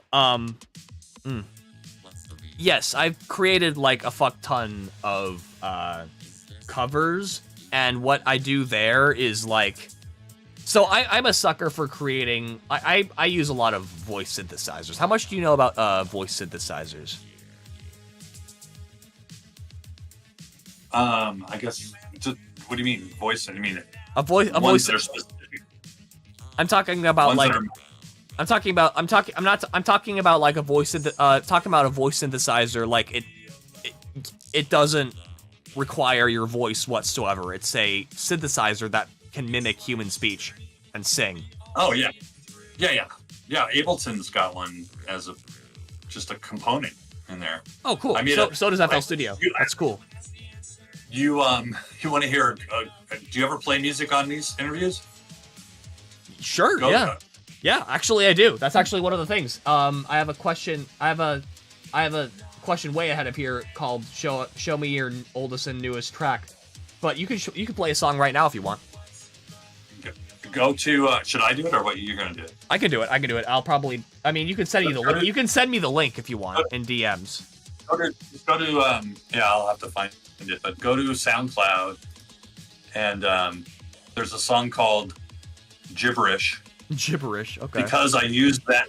Yeah, I used that exact synth. I'll send you the link. Hang on, unless you're there. Searching. That's awesome. Hang on. I got it. Yeah, okay. Cool. All right. That name right off the bat reminds me of like I don't know, Kraftwerk or something. So yeah, this synth, I start messing with it, and I call them vowel synths because it can make any sound of the vowel. A, E, I, O. Yeah. So if you can get any of the vowels, you can. Sorry, I gotta stop. I gotta stop the playlist playing. Hang on. There we go. All right. Gibberish. Yeah, so you can give it in the beginning, and you can skip through to get to the parts, but Gotcha. Oh, it's just interesting. Somebody said vocoder sounds like it's saying my name, kind of freaky. Another great song, and then you say no vocoder on this one. It's a type of vowel synth. That's cool. Yeah. Oh shit, yeah. I can't hear it. Yeah, you can't hear it. I'm sorry. That's just one of the sacrifices with these streams, unfortunately. Oh. But yeah, that is like a very rudimentary voice synthesizer. When I say voice synthesizer, though, here's a great example of that, of what I'm trying to illustrate. You know the vocals for Certified Robop? Yeah. That was a voice synthesizer. Oh, okay, cool. Yeah. It's a. So you type in words, or how does it?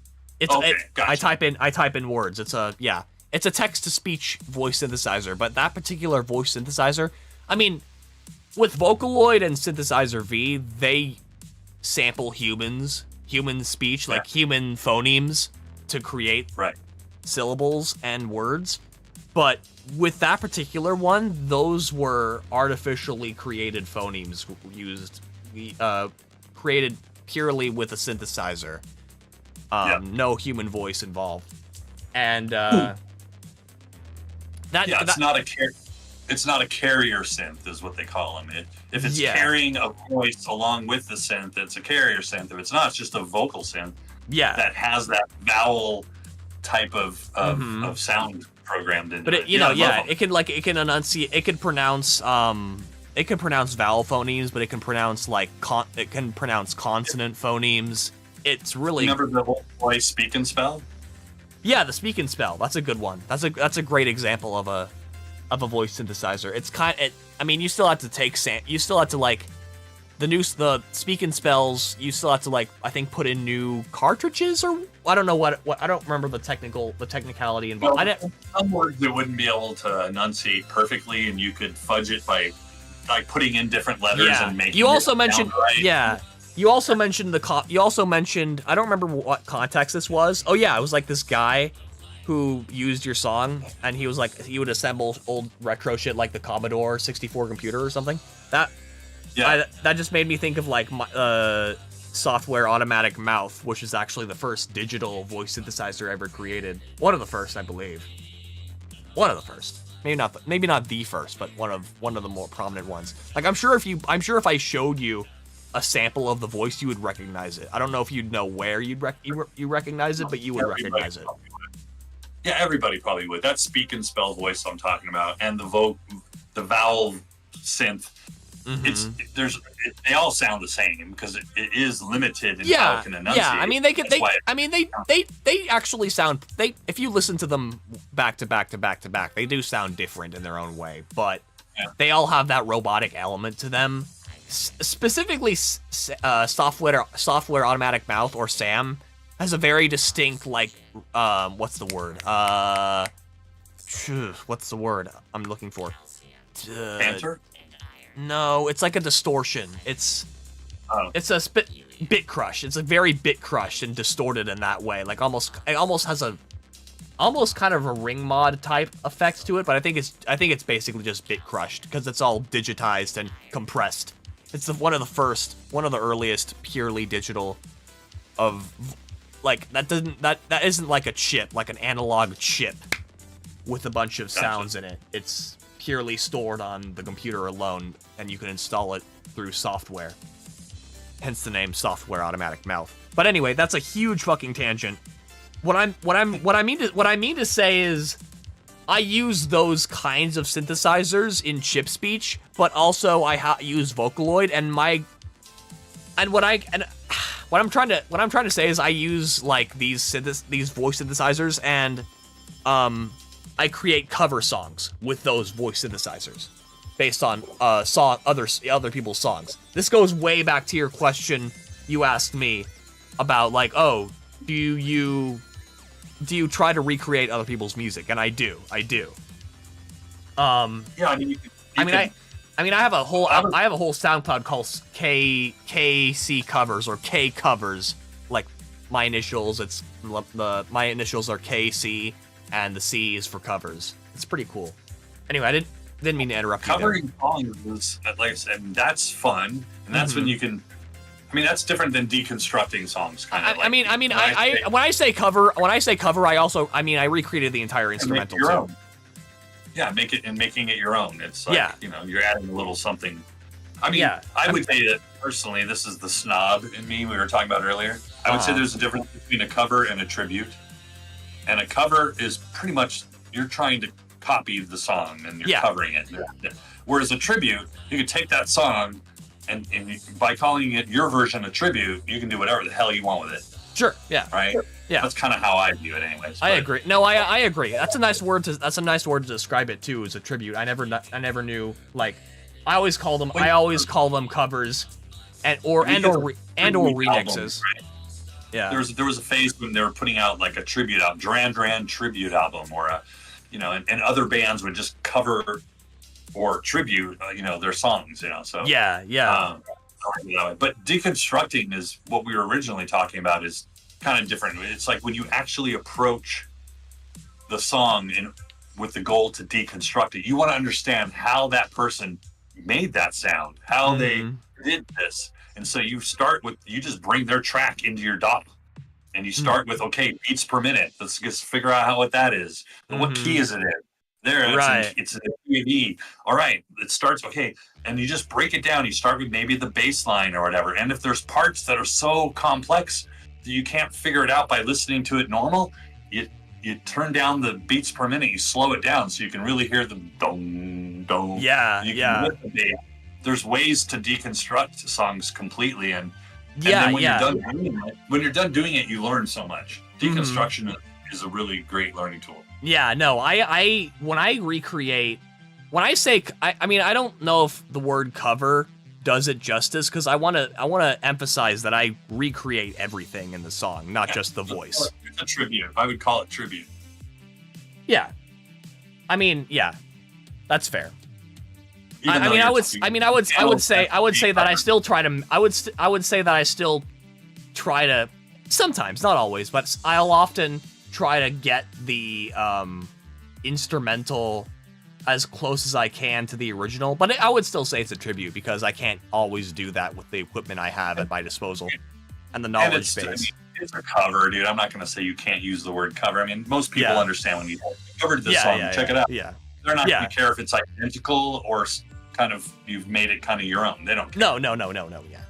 But it is cool to learn those different labels, because I've always called them covers or remixes, but I'm starting to kill that one because I don't use any sounds from the original, so it's not really a remix. There you go. Yeah. I would call them remakes. That's another word for them. Yeah. But yeah, like I created one of the ones I'm particularly proud of is I did a chip speech cover. Again, using that word, but I still want to emphasize that it is I'm creating everything in it, recreating everything in it, of fucking an iconic song, a song that just every time I hear it, it evokes like nostalgia. I don't even know if I've heard it like when I was young. I think I have, but I don't care. I don't care. It's a song that you hear.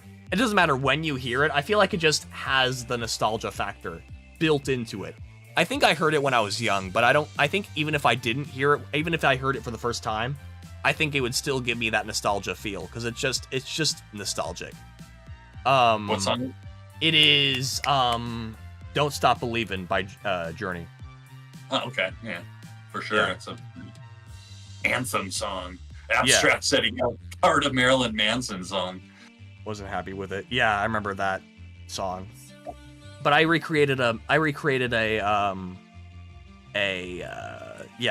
song with Chip's Beach, and I think I'm quite proud of the assembly and everything. If you want to hear it at some point. The very first song I put, if you scroll my SoundCloud page that you're on right now and go all the way to the bottom, there's the cover from a band called Front 242 that I did. And that's that EBM music I was telling you about, the real electronic body music. And all the way at the bottom. And it's like, surprisingly, it got a lot of really good reaction. I think it's the very last song. Shuffle, Front 242? Yep. Cool. Yeah. I mean, how many plays has that got? That has 4,000. Wow.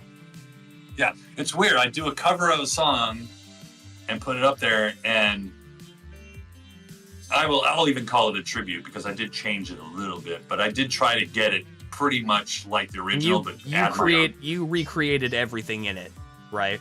Oh yeah, for sure. It's like probably the same time duration as the original and everything. But they're one of those bands that was huge in that generation. Yeah, but like my point is, you recreated the instrumental from scratch. Yep. Cool. Yep. Cool. And it's cool. People enjoy it, So every once in a while, yeah. You're listening to. You introduced me to a new term today. EBM. I like that. I never heard that term before. Electronic body music came before EDM. Electronic dance music. Right. Yeah. That's a good word. Like, how would you call the difference? What's the difference to you? Probably EBM is a little harder. It's like, it's not everybody come to the dance floor and dance. It's like, if you're cool enough and you're tough enough, you can come dance. You know what I mean? It's like, right. All the bands in EDM were, a lot of people would call it industrial music, right? Because they have I call it just amazing hard beats with like pipes and clashes and bangs, but then you had all this crazy great synth over it. And yeah, I don't know. One of my favorite EBM. ones. I need to use that term more often, because I've either called it like something very genre specific, either that or like dark techno, which is like slower techno, which with hardcore synth. It usually comes associated with like the grungy, more cyberpunk scene. At least, or maybe I'm way off. I don't know. Cyberpunk wasn't even around when EBM first hit. It really is its own little genre of like maybe 20 bands that were just all amazing, and they influenced everything else that came later. I mean, there's still bands that make it, but they call themselves like dark wave or things like that, and they're not EBM. I mean, you do a search online on Google, the best EBM bands, you'll get Frontline Assembly, Skinny Puppy, Nights Are Ebb, Front 242, bands like that are, they're still around, they're still touring and stuff, but they're not in the mainstream now anymore. That Gotcha. Scene has kind of gone, but the music's still amazing to me. That's awesome. For sure. Like my Spaced Out album is totally influenced by industrial and EBM. It's much harder, I don't sing on it obviously, but it's much harder, and it's more like modern day dark synth. Right, or like the dark techno or whatever. I don't know, dark synth. Yeah. Whatever the kids are calling it nowadays. Yeah. There's too many genres. You can just make up There your own. are too many genres. I mean, I call myself an electronic music musician. I don't know, like, I That's know perfectly- very little genres. That one's broad and totally fine. That would be fun. I would accept being labeled an electronic musician because, yeah, I'm not going to get mad that you don't call me, retro wave musician. I'm electronic. Yeah, So is Abstract. Yeah. I mean, he's a rapper, but he's making kind of electronic beats and stuff. I mean, Yeah, he is. That's true. I guess rappers Abstract. kind of Speaking of fall Abstract, a he's little bit. asking, "Are you open to collabs?" I'm guessing you are, since you collaborated with me. Yeah, I sent him a beat. I don't know, maybe a couple weeks ago that I was just putzing around on, and it made me think of him. Kind of an old school rap beat that I threw at him. Right. But yeah, I mean, sometimes I don't always want to do it that way, where it's like someone just gives you. I love certified Robop. Don't Sure. get me wrong. But obviously, next time we do it, you give me a piece, I'll add on to it. I'll send it back to you. You add on to it. Let's do one of those where we're both really involved in it. It's not just here's a song and you throw lyrics over it and then we're done. Yeah. Mm-hmm. So if Abstract, you want to collab, just the best way is just to give me a genre of like, what kind of music do you want to rap over? If you want like dark synth, you want EBM, you want old school like I sent you, you want something, and then that would just be the start, and then we can start thinking about, let me give you a bass line to rap over or something. I don't know. Yeah, I love collaborating. Something like that. I think that'd be cool as hell. I think one really cool thing that I think one cool thing that I would like to try when we collaborate again would be not only to co-produce, although I haven't co-produced. I've only co-produced once with one other person who also had no experience co-producing, and it was kind of weird. It was kind of a little challenging. But and at least we both of us had FL Studio. But I think it would be a cool challenge to learn. But one thing I really want to try out in our next collaboration is like both having vocals on on the song. Oh, for sure. Yeah, I would. Yeah, for sure.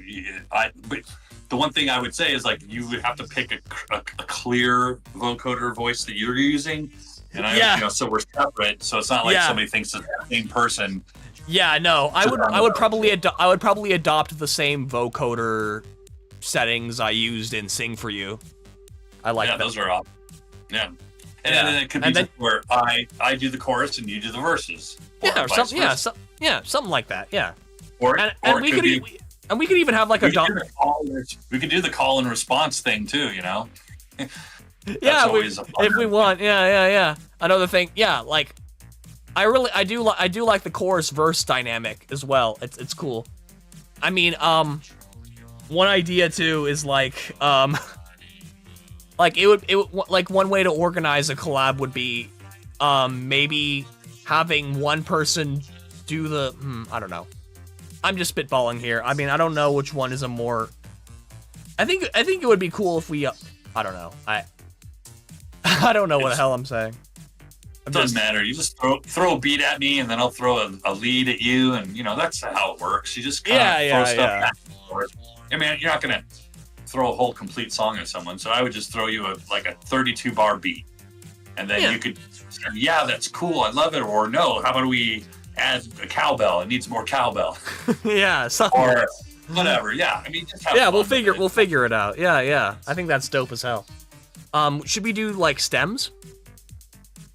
I think like audio files. I'm guessing. Yeah. Yeah, you bounce the track after you're done with it. I mean, keep the original so you could tweak it if you wanted to, but you would send me a bounced, track. Yeah. That's flattened out or whatever. All right. Sounds like a plan. Cool.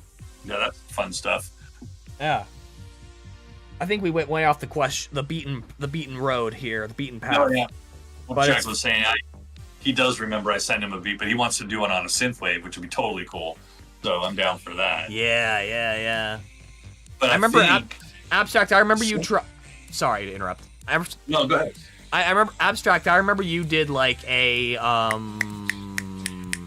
you used a vocoder once in a song called "Broke." It's an interesting vocoder. In fact, I still want to.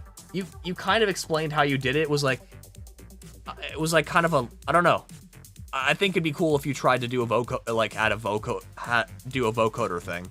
I mean, I did a remix of Abstract's Broke, and I vocoded the hell out of his voice, and he was like, "Oh, I don't even recognize that anymore." That's the thing with vocoders, is like you don't even recognize your own voice sometimes. And I remember I did. Cool that you can come back after the fact and put their vocal track through a vocoder. That's what's. I've remixed a couple friends of mine's tracks, and I did that too. Yeah, because yeah. I'm like, if you want Linderman to remix your track, you're probably going to sound like a robot when I'm done. Sorry, that's just what happened. Yeah. And so I've totally remixed tracks where they're singing normally, but they give me their stems, and I turn them into androids, and they love it. That's awesome. That's great. Yeah. Yeah. Anyway, the next question here.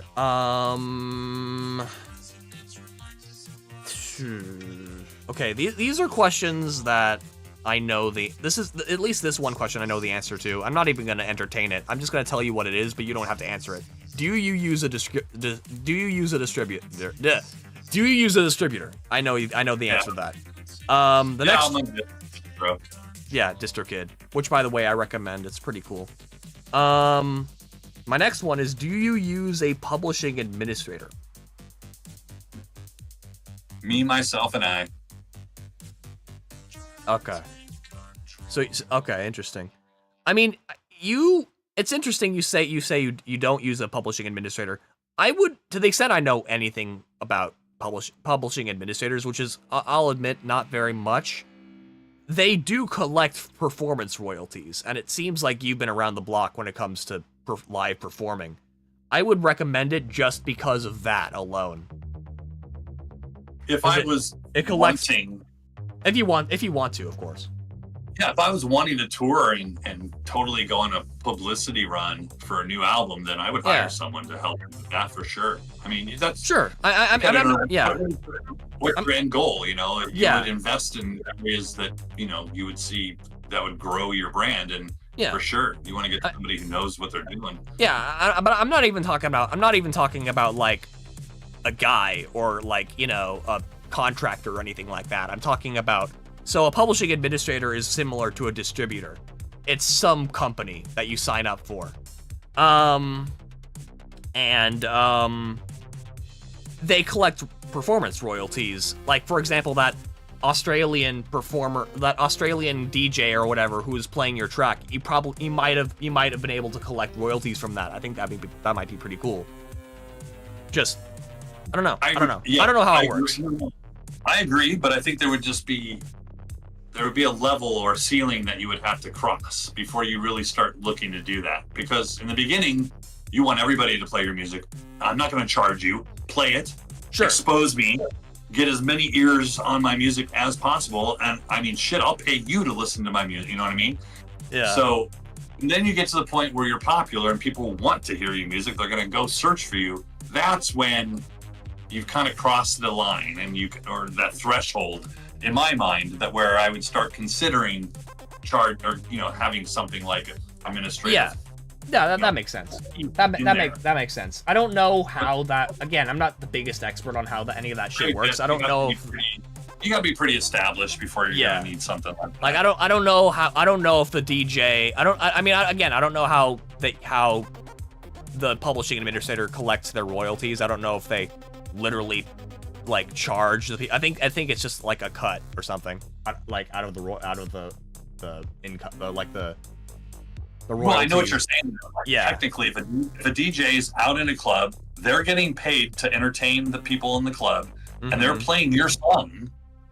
Shouldn't you get some money for that? I mean, it's not like it's copyrighted. They're using your music to make money. So yeah, there would be a time where I would want to see kickbacks for, like, when David Guetta's got his residency in Vegas and his big finale song happens to be mine. Yeah.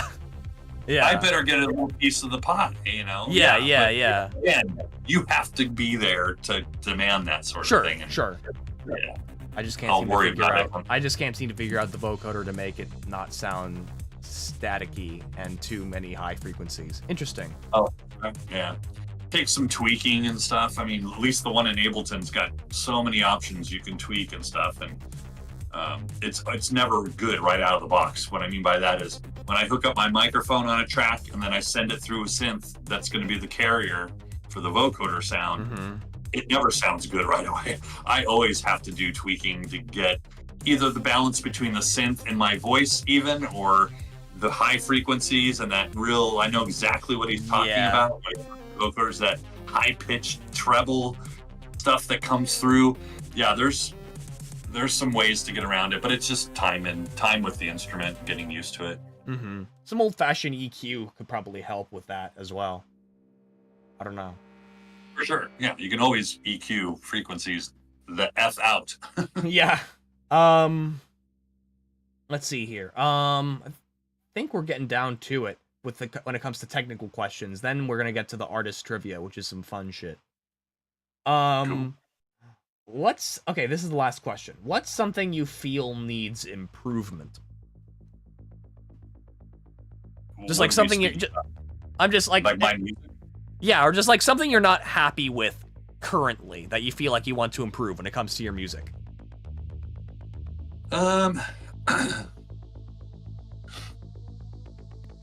I guess, yeah, even using a vocoder, I sometimes don't feel it's the best it could be, vocally speaking. Again, that's the one challenge I think I have with my music, is wanting to add vocals, but I'm not a singer. So Sure. The vocoder has become my means, and I'll say right now, I'm not totally 100% pleased with everything that I've released, vocoder-wise. I feel like I'm still learning and can get better. So if there's anything, it's the vocal production. Like Why Oh Why on Mechanism's Tale Volume 2. I love the music. It's one of my favorite songs, the construction of it, the chords that I came up with, the harmony. But then the vocals are not my favorite on that song. Even though I laid them down, I did it and everything. Right, sure. I still listen to that song and go, it could be better. It can be better. But it's already released, it's done, and you got to move on. And stuff. So, that's always a challenge. If there's something about a song that you don't like, but it's already out, I have that problem all the time. But yeah, I get that. Yeah, but sometimes it's not even a problem that you have a solution for. It's just, it exists. It's just there. Yeah. You don't really know what to do with it. I mean, when I did that song and I first completed the vocals, I wasn't thrilled with it, but it didn't really grow on me until after the album was out for a while and I was listening to my own music and going, oh man, I should have just done a little bit more to that or spent more time on that. Yeah. So that's really the only thing. I'm pretty pleased with what I know as far as music theory and education and all that, and what I was able to produce. I'm pretty happy with it, Cool. All right. Well, here is the artist trivia section. So this is just like some fun miscellaneous questions.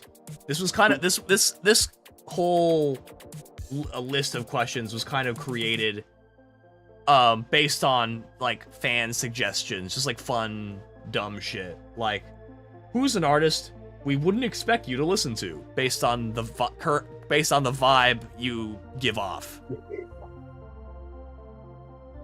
Well, that you wouldn't expect. I can just name artists I know that are kind of out of my genre, but like I think that's the expectation.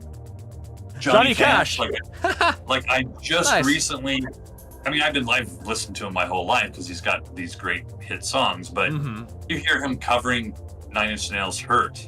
I remember that. That's like it'll blow your mind. It'll blow your freaking mind. I've heard it. Yeah, that's good shit. It's one of the few songs I can honestly say is better than the original, and that's so rare. That's crazy to hear out of my mouth anyways. But because Johnny Cash was as old as he was and was in a position in his life at the time he recorded the song, him singing those lyrics meant way more than Trent Reznor singing those lyrics. I mean, even though they're very powerful lyrics. Yeah.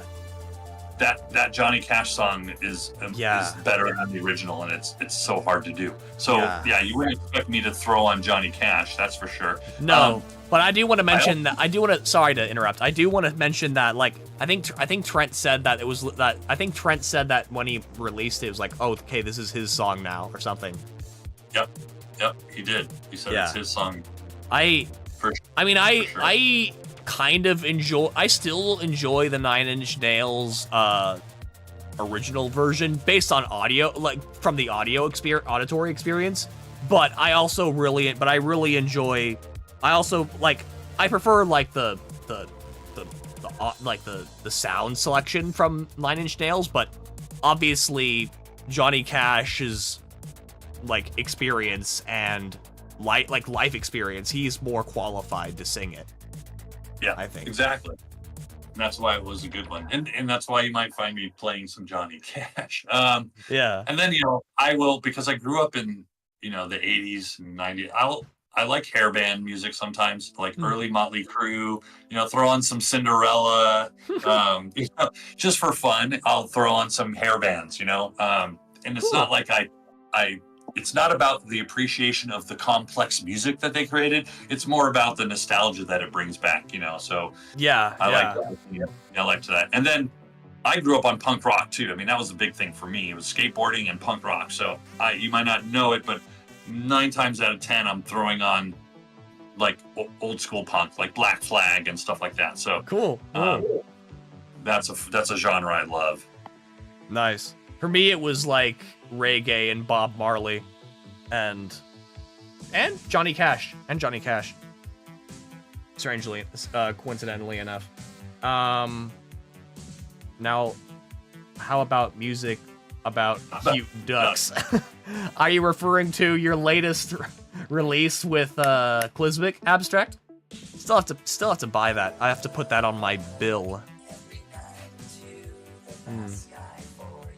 That's yeah, great joke that I just did. Anyway, next trivia question. What's your favorite and least favorite part about being a musician? It could be serious. It could be, you could take this totally seriously, or you could be like totally goofy with it. I don't know. Well, I mean, the thousands of fans at my front door every day sucks. Just kidding. So many fucking autographs. Yeah, I mean, I can't even go to the grocery store anymore. Especially since I've shown my face on an interview now. There's nothing bad about my music I can mention. I mean, nothing. I mean, I'm not even mad that I'm not some popular, huge producer. I'm just happy to make music and be able to make music, afford the things that allows me to make music. I'm just grateful. I don't think there's anything negative I can say about it. It hasn't to this day manifested any negative things in my life because of music. I mean, maybe I wasn't paying attention on the road and I sped listening to music sometimes, but that'd be the only negative. Okay, wow, that's really cool. That's really cool. That you legitimately can't find anything, any downside. That's cool. That's awesome. Okay, there is one we've touched on it before. When modern bands cover classic band songs and the new generation doesn't know it's a cover, that's negative to me. Like when we talked about Gwen Stefani and It's My Life and it going #1 on Billboard, and it's not even her fucking song. She didn't write it. Yeah. She didn't do anything. A band called Talk Talk did it. And, that's negative. I hate that. This is something similar, but you know how, and I was one of the young people guilty of not knowing this, but after I figured it out, I was so mad at my generation for fucking this up, because for the longest time, like, I was like embarrassingly, I was one of the few kids in like my generation back when Gen Z was like a bunch of like 12-year-old kids or something. I was one of the few people who unironically liked Crazy Frog. The song which is actually fucking Axel F. You know? Like, because and made by someone completely different. And Crazy Frog is the name. This is Crazy Frog came and now it's that iconic melody. Dun dun dun dun dun dun dun dun. It's ruined. It's been ruined for an entire generation by Crazy Frog. Yeah, and it should be Beverly Hills Cop. Yeah, exactly. And I kind of, in many ways, I kind of feel vindicated that that the original melody came from something better. Yeah, that guy, that producer created some great music back in that time frame. Like, for like 5 years, he had a lot of big hits and did a lot of movie soundtracks. He was in demand. Yeah. All right, here's another question. Here's a fun one. This is a would you rather. Would you rather have all the gear you could possibly want, or 3 placements with 3 of your favorite artists? The latter, I think, for sure. Okay. Yeah, I mean, I can play music anytime I want in my head. Yes, it's nice to be tactile and feel it while you're making it, but the devices aren't needed. That second option sounds great. You're talking about being with one of 3 of my favorite bands ever? Yeah. Yeah. Yes. Cool. That would mean you'd get a lot of exposure though. True. Yeah, for sure. But yeah, I think that would be much better. I mean, I guess that's the question of, do you like to play alone or do you like to play with your friends? And I would prefer to play with friends, and because the more people, the more merrier it is. Yeah, the more the merrier. The more ideas you would get, but that's why we're gonna bother to collab again. And stuff, because it's better than being alone. Yeah, I agree.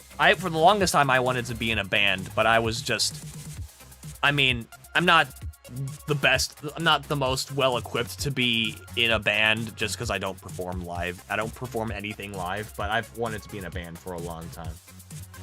And collaboration is the next best thing, so that's cool. I can't imagine what it's like to be in a really good band like a Foo Fighters or a Rush, where they literally can walk into the studio, the drummer just starts putting a beat down, the bass player comes in with a nice riff, and then the guitar, piano player. There's a really cool video with Dave Grohl from Foo Fighters, Trent Reznor from 9 Inch Nails. He's on keyboards. Dave Grohl's on drums, and Josh Homme from Queens of the Stone Age is on bass. And they literally go into a studio and they just start playing randomly, and they come up with this song. It's called Mantra, and it's like an 8-minute masterpiece from 3 dudes that are so good at their instruments and so good at playing with other musicians, playing off their cues, that they recorded it in one take. Damn, and it's on a documentary. There's a video on YouTube if you want to watch it. Dave Grohl starts, Josh Homme brings in some bass, and then Trent Reznor goes on the keys, and they just keep going for a whole song. It's amazing. That's crazy. So that's the part that I think would be the most amazing about being in a band, is having one of those moments. That's why I said that for sure. For me, it's just the shared camaraderie. Like, I'm a creative person, right? But sometimes it's fun to share in a creative project where you're not the only one creating the vision in it, I guess, if that makes sense. Like I would have loved to be in a band with a weird as fuck name, for example, instead of my solo act, which is literally just my first and last name, because I was just so fucking indecisive with I'm trying to think of what would the band name be? Do you have a band name? I mean, so this is a dumb band name that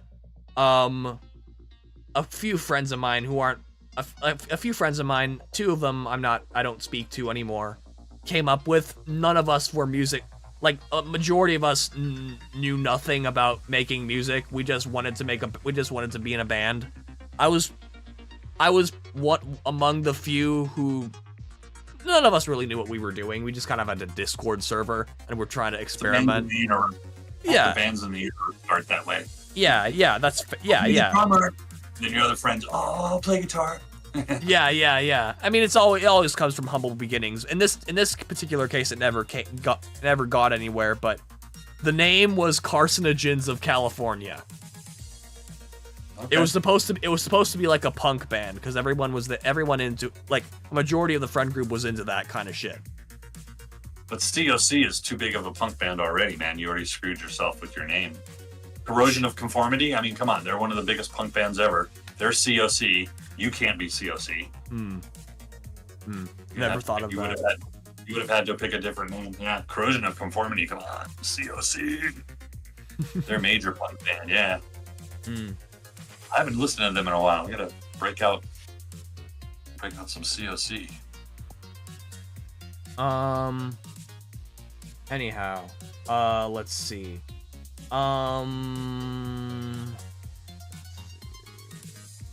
Okay, I'm trying to figure out the next question. Okay, this is the last question in artist trivia.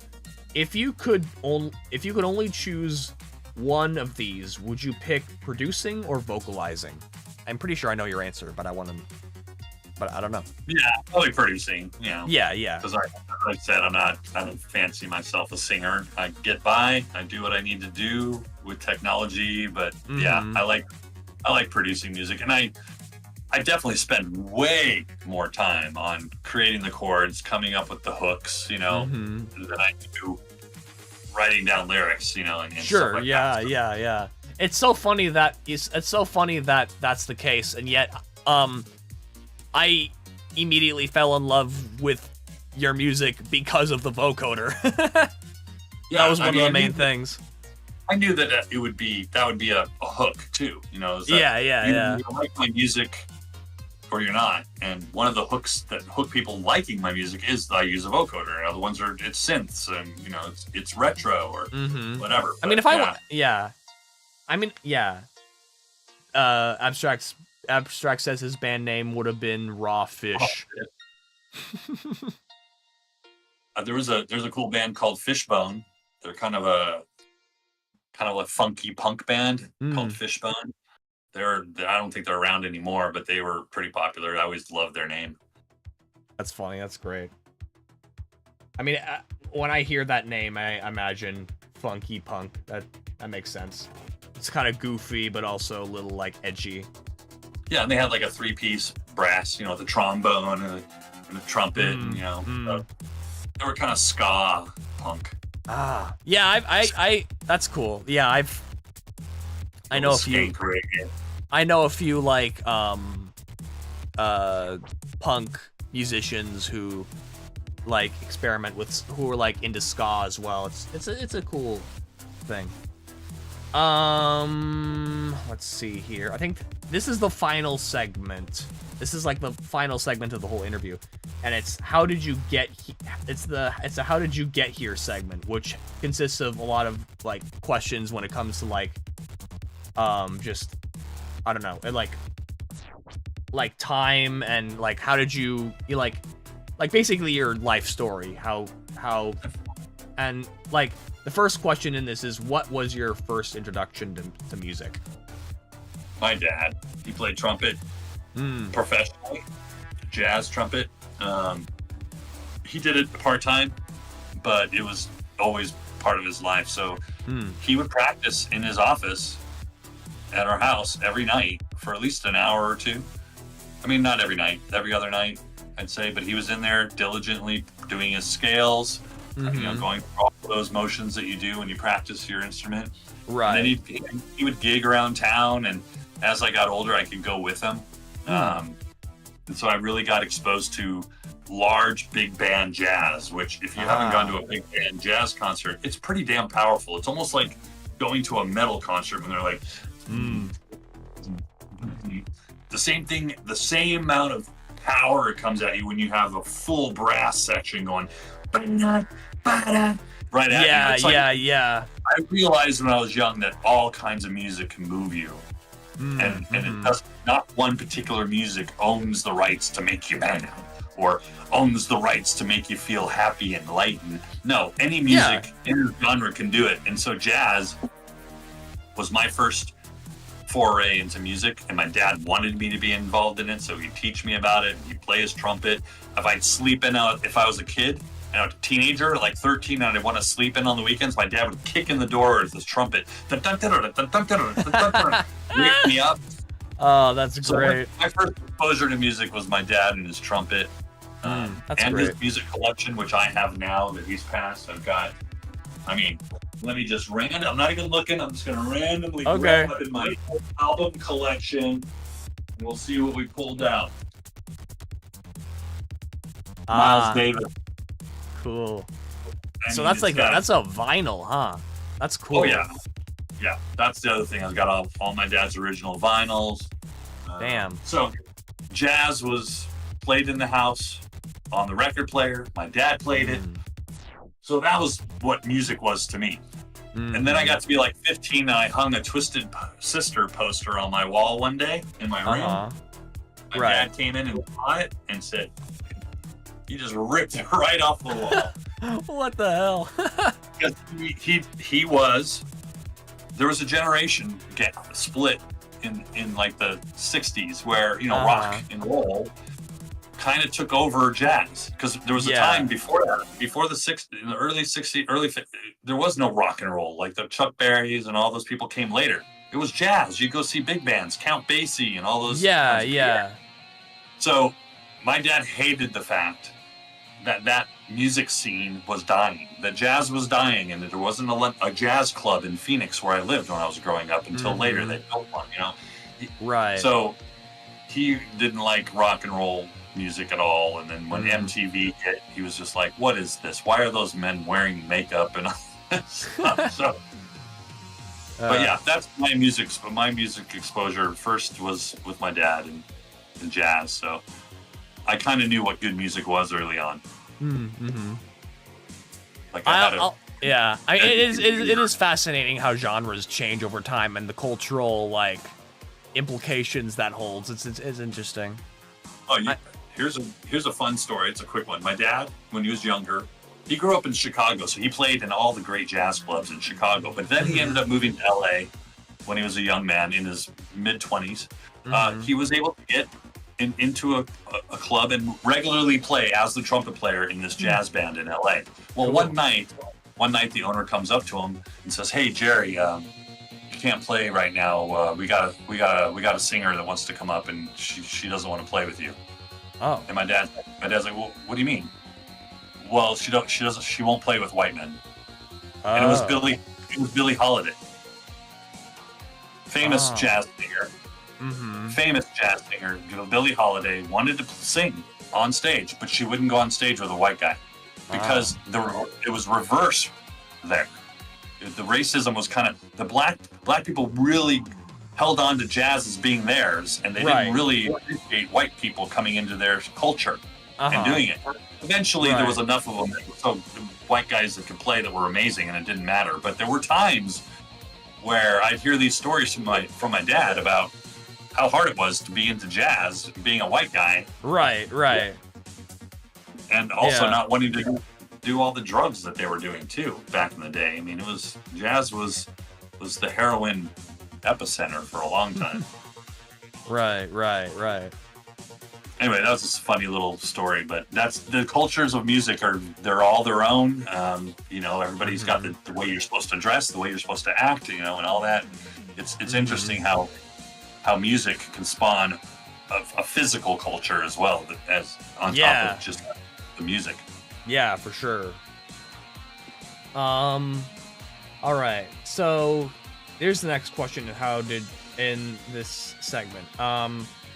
Here's a fun one. This was the question I was telling you about earlier.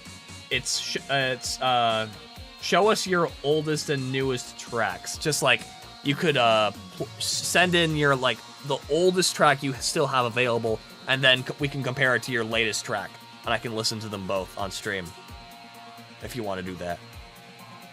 Trying to think. I mean, I think that cover song was my first track that I released. I mean, if you want really? That was my own, then it's probably gibberish. Okay. And Wow. then Okay. Yeah, and then latest ones is this little ditty I did with this guy named Keegan called Certified Robot. Okay, But, well, I guess that means we've already heard them. Wow. Yeah, there's not there isn't a huge leap in like, quality or anything. I think that's why I was saying earlier, I just loved the technology. It allowed me to get in and almost right away make decent music. Mhm. And then as I learned more of the tools and stuff, my music evolved and got better, but not by leaps and bounds. I mean, I Sure. still think, I have room to learn, but it won't change that much. I think I have a style that I like, that I feel comfortable in. I'm right now not thinking, how do I do this? I haven't had those thoughts in a while. I pretty much can think of something in my head and then translate it with the tools that I've learned. So Cool. we'll see how much more growth there is, but Nice. probably not a whole bunch. Well, that's cool. Guess that answers that. Let's see. Here's another good question. You kind of mentioned this sort of, but do you want music to be a hobby or a career?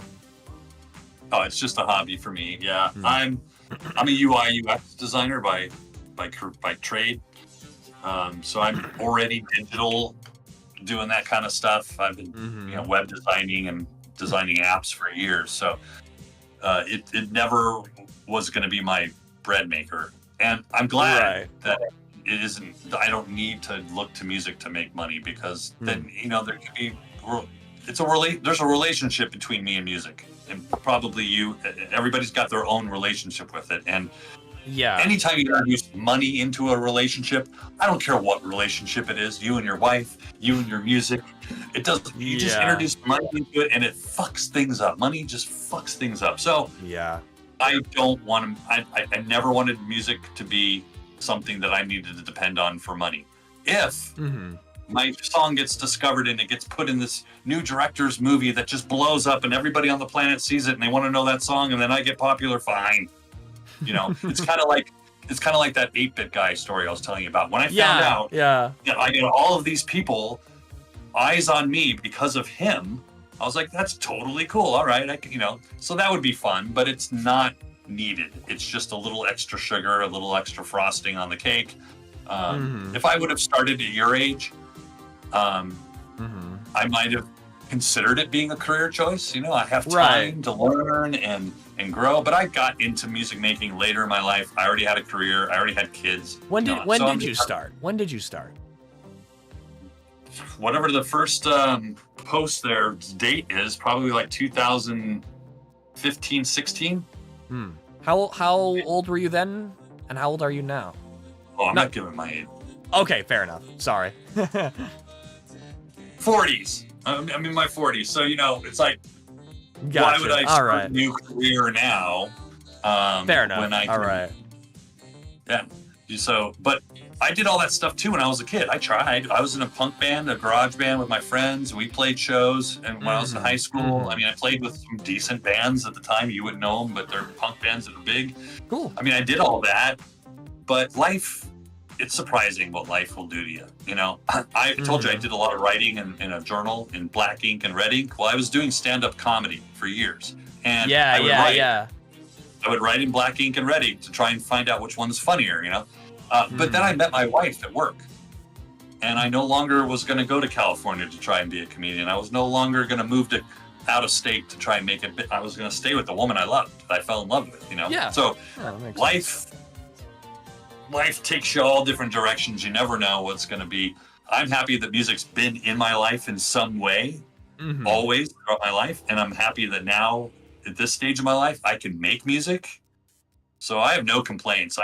Sure, in a dream world, I would have loved to have been a musician. I think that would have been a great job. It's a great career to have. And I know I would have loved going to work every day, kind of a thing, Sure, yeah. But now it's a hobby, and I love having time for my hobby. So it works out. Cool. Yeah, that's fine. That's awesome. And you make minimal amount of money with a distributor anyway, so that's cool. I was asking mainly because usually people who get distributors and go that far, not always, but usually try to continue to make it a career, but not always. And I guess you're probably. Yeah, I want to continue to try and expose my music and get more people to hear it, because I think that's part of making music, is the affirmation that other people enjoy your creation. Yeah, that's art. yeah. Any kind of art, you want affirmation. So yeah. For sure. I don't need compensation. I just need affirmation. So it's like, yeah, I think I will continue to promote my music, get it out to people if I can, but if I don't get paid for it, I don't want that to be a problem, right? Yeah, because you're already financially stable with the job you've got. That makes sense. Yeah. Okay. That too, yeah. That makes sense. Yeah. So it's not like you still want to continue. You still want whatever exposure. You still want like affirmation and to grow that in your music, but you don't want money to be involved. I don't mind if it does end up being there, but I would more like to see more followers, more people saying they like my music. Yeah. Not because the end game is I can sell them something, a ticket or an album or anything. No. Yeah. I would take 1 million followers that I could never get a penny from, over 100 followers that I could get $1 from or $1,000 from. Honestly, yeah. I would rather have more people enjoying my music. That would give me back what I've put into it. Money, like you said, I've got a job, I've got a house, a wife, I'm okay. It's not my bread and butter. I don't have to look to my music to make money. I can look to my music to make people happy and enjoy. Cool. The next question here is, when did you know you wanted to make music? I think you might have mentioned this, but I don't remember. Yeah, I think I've always wanted to, just never had the means, right? Like I've always understood music, but I never had the ability to until like Ableton and other software programs. I mean, there were some that came out even before Ableton. I'm not going to lie to you. I always messed around with any kind of music program that I could get on a computer. There was one called Mixman. Way back in the day. It was called Mixman. And I remember starting with that, and it was totally so limited compared to like Ableton and FL, but sure. But it got me started. It was just some program. So I remember downloading stuff and messing around with music, 25 years ago. But it wasn't until we got to this point where, the DAWs are really, really strong. They're really intuitive. The controllers, the external synths, the soft synths have gotten to the point where it just made it so easy to get into music making. For me anyways, there's a cost to buy the equipment, but the learning curve wasn't as high as it was. Right. Cool. That makes sense. Yeah. Let's see. I feel like you've said this throughout the entire interview, but I'm gonna ask this question anyway. Who are your inspirations? Well, musically, there's people from all different genres. I mean, they're the greats, I would think. I mentioned so for electronic, I will go back to the roots of electronics and talk about bands like Kraftwerk. Kraftwerk is the very first German industrial band. First electronic band. They were all electronics, not a single proper instrument in it. All of them on synths, and they made some amazing music. Devo. They were one of the. I think they were one of the first. I think they were one of the first bands who used voice synthesizers as well, if I'm not mistaken, in music. Very possible. And then Devo, yeah, the pyramid. Devo, yeah, the pyramid hat. Devo's got to be the most underrated band of all time in the history of all music in every world and universe. I don't understand it. Why people are not totally crazy for Devo. And I don't mean Whip It. Yeah, that's a fucking great song. But you don't understand how many other great songs structurally and the way they thought of stuff. They were so far ahead of their time that they still are. So Devo was one of the bands that influences me more today than any other my band dad, my dad was big into Devo, and so was my ex. So I definitely know about Devo through them. Good shit. They're one of the most influential bands, period. I mean, other bands will say, because they just did everything and also marketing. Kiss, they're famous for having the merchandise, the Kiss dolls and the Kiss t-shirts. Everything Kiss. You could, and And Gene Simmons admitted on one of the shows on TV, he said, I learned that from Devo. Devo was the first one. I got a Devo album. You opened it up, you had the album, and then on the record sleeve, and then you had a whole sheet of stuff you could buy that was Devo. And they were the first to do it. So That's there was so cool. Yeah. You were called a devotee. I'm a devotee if you were a fan of Devo. And so yeah, Devo was a big one with Kraftwerk as far as electronic music goes. I still love The Cure. I think The Cure is one of the greatest bands to walk the earth. They have every type of music you could ever want through their 40-year career. American bands, well, Rush. I mean, I love Rush because of I love three-piece bands too. If you show me a three-piece band, I'll probably fall in love with them if they're really good, because that means everybody in the band is solid, right? The Police, Rush. You know, you got so many bands that are just Green Day. You know, there's so many bands. Yeah. You got 3 members and they just kill what they do, and they don't need anybody else. So there's a lot of three-piece bands I love. One of them we talked about earlier, Talk Talk, the one that Gwen Stefani covered, technically is a three-piece band. Yet if you listen to their music, you would not believe they're 3 pieces. They would go on tour with almost like a 12-piece band because they couldn't perform all the instrumentation that they did on the album. So. Right, that makes sense. I've always wondered how 3-piece bands that record in separate sessions do that shit. I guess they would have to hire out different. Yeah, they hire road musicians and yeah, that's cool. But the fact that the original music and everything was done just by 2 or 3 people is crazy. So yeah.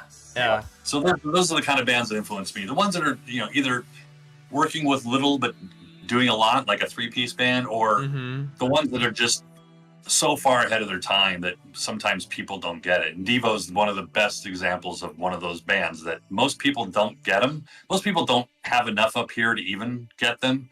You have to be smart to understand them, because it's not just their music. They had a whole theme going too. De-evolution of human beings. That was their whole thing, Devo. And it's happening. And what's funny is they predicted in their music back in the 80s of what we're seeing today with TikTok and identity politics and all this stuff. They were so far ahead of their time, it's crazy. That's crazy. Wow. Yeah, I mean, I think I don't want to get into that whole can of worms, but I will only dip my toes into it. I think social media has definitely been a huge contribution to that. And just, I don't know, that, or just the internet. I mean, the internet is great, but it's also a revolutionary frontier with a lot of, I think as humans, we have a habit of creating revolutionary new inventions and only seeing the good before the bad. Because the good is what we intend. Because the good is what we intended, and the bad is the byproduct that we didn't anticipate. And you can see that about AI now. We're right on the frontier. Okay, what bad things are going to happen? Yes, plenty of bad things are going to happen with AI, but hopefully the good will outweigh the bad. Yeah, and that's why we move forward with it. That's the same thing with the internet. Why it was developed. Everybody was worried about the bad things. I guess I think the reason why identity politics is a big thing is just. All right, I think the reason why everybody's so divided is because just people are able to see more people now, on Twitter. I don't know. I think that's riles more people up, and there's also it also radicalizes people the way there's the way just social media is I don't know. I could go on a whole tangent about that, but I'm not. I mean, being older and watching it kind of happen and remembering what it was like when I was younger, it's there's just way more to choose from nowadays. It's we did it to ourselves. We always wanted a choice. We want choices in everything. Everything we buy, everybody we love, everything you eat. You want choices. Why do they don't want just one choice, they want many. And that ended up being a downfall, because now we have too many choices. There's too many. And I don't think the human race is built to have that many options in front of it and make a decision. And that's why there are so many divided people and so many divided groups, because there are so many options. I mean, if you say, for some reason, our lexicon, our language only allowed us to say human. You are not, you are a girl or a boy or an it or a furry or whatever you want to call yourself. You are human. If we were just forced by some weird law that we could only say that, then it would be fine. But no, we have so many choices because people want to have their individuality, and it's become very, very hard. I just think I'll go back to the simple saying is we have too many choices in the world right now. Yeah. And I know that's freedoms and that's what people think that they want, but I honestly don't believe it's healthy for the human race to have just unlimited choices. You have to make a choice, a single choice, a lot of the time, and not have a bunch of choices. And I don't know. We'll see where it goes. I could do the same thing you said. I could talk about it for hours, but you know, who really cares? Nobody really cares, to be honest with you. Unless you agree with them, they don't care. Yeah. I don't know. I mean, I have a lot of opinions that I'm not gonna share about that, but yeah. Let's get down to these questions here. So the next one. Oh, this is a good one. How did you come to find a community of other musicians? How did that happen? I'm trying to think what was it that drew me in. It was SoundCloud for sure. The new wave, the new retro kind of wave movement started there. Right. It didn't start anywhere else. It was on SoundCloud and SoundCloud alone. Just like Skrillex and the dubstep movement started on SoundCloud and SoundCloud alone. You didn't hear that music anywhere else. Right. So on SoundCloud, I don't know what first brought me there, to be honest with you. It might have been listening to someone else's music, but I realized rather quickly that there was a community of people that were interested in this synthwave, this nostalgic sound from the 80s. And because the software was there, you know, like we're talking about the DAWs, where there more people were kind of fiddling around, and I was one of them. And it just grew from there. The whole community grew. Then there started to be a video show like you're doing kind of, but every week there was a synthwave Sundays, and it was broadcast on SoundCloud. And you know, you would just hope that he would pick one of your songs to be on his playlist, you know, if you're in the community. And yes, I got on him a few times, got interviewed, and the community just grew. So I mean, that was how it worked for me, and That's finding cool. my community of people, and then going to and supporting, and then going out and actually doing something about it. Like I would go to the barcades and go see a local synthwave band and support them, you know, and talk to them and go, hey, I make music too. So it started online and then in the barcades. That's kind of where the whole scene started to bubble up. I remember a movie called Drive came out. It's with Ryan Gosling, and it's got a soundtrack by a French synthwave artist named Kavinsky, and it's just an amazing soundtrack that until you saw that movie, I guarantee you hadn't seen a movie with a soundtrack like that before, unless you were growing up in the 80s. So all of a sudden, here's a movie that has an 80s soundtrack to it, and it started to bring back a lot of memories and a lot of people, and that's one of the reasons synthwave is back today, is that movie dropped. And then there was also a video game that came out, something Miami, I forgot what it was called. And it had a soundtrack that was 80s retro, and it was a very popular game. So that, because it was a popular game, everybody wanted to know what the music was on this game. I think is that how synthwave started becoming associated with like palm trees and shit? Yes. That makes sense. It was Miami Drive, something Drive, Miami. I can't remember, but that makes sense. That makes sense. Driving down, that makes sense. Yeah, the layers, the rays of the sun, the palm trees, that whole scene, that whole aesthetic came from that new movement coming back, because it wasn't really that strong in the 80s. Yeah, we had neon colors and stuff, but yeah, the aesthetic you're talking about totally came just recently with the resurgence of the synthwave and the Miami, Miami scene. Right.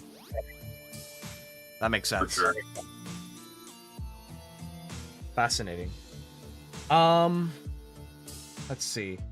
All right, so here's another question. Do you want I think I know the answer to this. But do you want to get signed or stay indie? I would probably stay indie at this stage of my life. Yeah, if you get signed, you're under, certain. They have expectations of you. You're going to go on tour. You're going to have to do these kind of things. You're going to have to listen to us. And so immediately you sign with the label. You're not your own boss. Yeah. You're your own boss. So I would, if I had music that I felt like really could just take off and blow up, and there's a scene for me and everything, I would take more effort into promoting my own music, but I'd stay my own boss. Yeah, that makes sense. All right. And here's one final question here that I have written down. Where do you aspire to be in the future?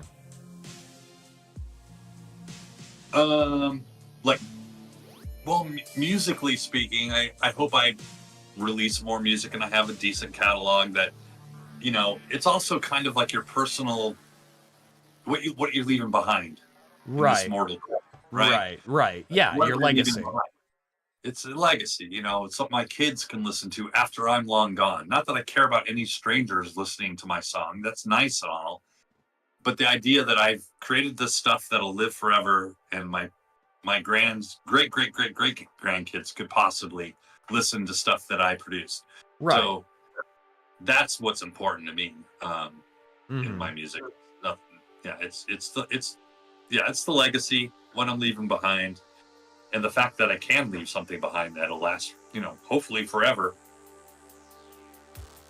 Yeah, I hope so too. That would be great. Yeah, that's cool. I want to leave a legacy too. It's so interesting that the leave a legacy is literally a feature in DistroKid, because otherwise if you die, they'll take your shit down. I want to do that eventually. I'm still young, so unless I die tragically, I'm probably gonna live for a while. But I do want to do that for a few of my releases. But who knows what happens, right? Yeah, I just think I always have funny thoughts. Like, let's just say we aren't alone, and there's another species that's picked up a signal and happened to be some broadcast of my song. Yeah, that's great. It's not a famous song. It's not one that was purposely shot into space. It's just somehow my signal got to them. Yeah. And because of what was in my song, it has formed an opinion in the speech. You know what I mean? Yeah, so apparently the human race is part machine, and they... Yeah, exactly. Or, whatever they glean from my song that makes them want to come and visit us, or, that sort of stuff. Yeah. Those thoughts are the ones that are the fun. You should write a song about that. You should totally write a song about that. That's great. That's great material right there. Well, I do have a song in the Mechanisms Tale 3. The lyrics that I did write talk about him calculating the time it would take for his signal to reach her if he was to send a signal. That's true. And what he calculates is that she will have been generationally dead for thousands of years by the time his signal could get to her, based on where he thinks she is. That's so sad. So then you got to think about, how can I send it faster? I don't know. Is there a way? There isn't. So yeah. So yeah, you start thinking in strange ways when you start thinking about what you leave behind, and what it might look like if, like, I'm being honest, like in the future, let's say there's some big electromagnetic storm in the universe and it wipes out all these memory banks, and there's only a handful of songs left that survive somehow, recordings, and one of them is yours. It's very possible. Yeah. That would be wild. That's crazy to think about. I've often thought about hypotheticals where, like, what if there's a huge extinction level event and humanity is wiped off the face of the earth, or a majority of humanity is wiped off the face of the earth, and then our descendants, years later, the last remaining survivors, discover archaeological sites and find old server to them antique servers with audio files of my music or your music. I think that'd be hilarious. It's not the mainstream stuff that at the time was most popular. They happened to discover something that was very obscure in that time period, but they don't know. Yeah, yeah. I've often thought about that. I want to. I think I want to tweet that actually. I think that would go pretty well. Yeah, it'd be a cool story.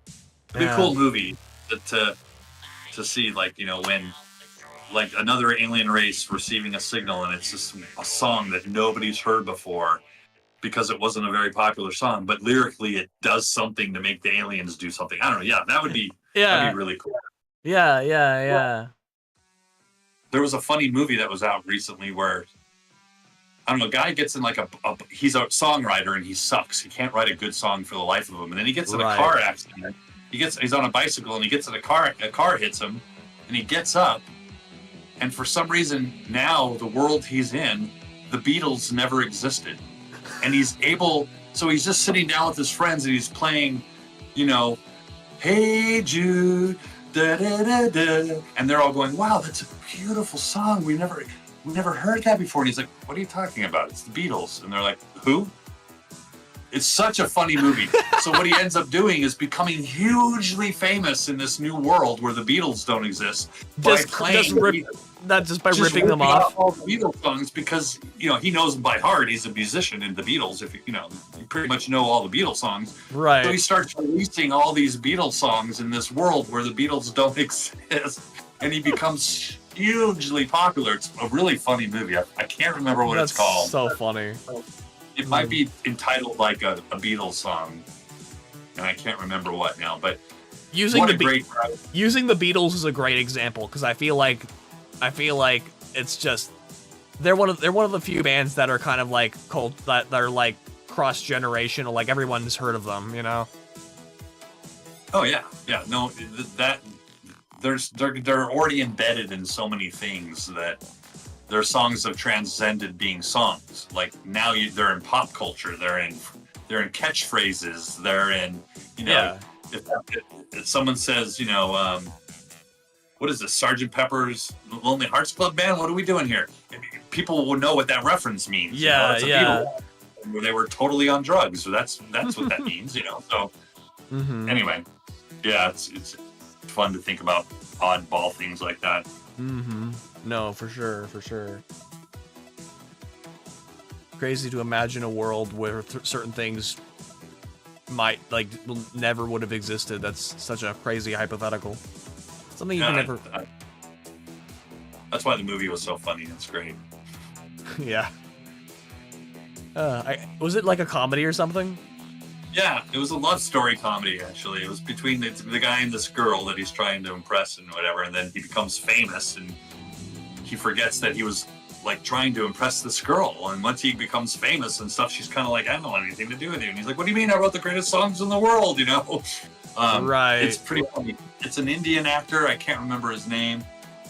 I think he was the same guy that was in Slumdog Millionaire, like the main actor. So if you do some research, I would start at Slumdog, find the actor, the lead, and then see what other movies he did, and find the one. I think it's on Netflix right now. You don't remember the name of the movie? I'm gonna find out right now. Dang it! I know which one it is. If the Beatles didn't exist, that's gotta pop up. This movie.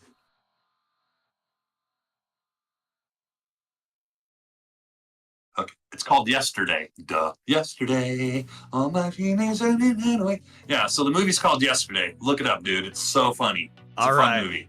I will. But anyway, I think that about does it for the questions here. Unless you have any final things, any thoughts to say? No, nothing. It's just fun. This was, yeah. Gotta get some din-din. Din-din. All right. Mechanisms don't need fuel.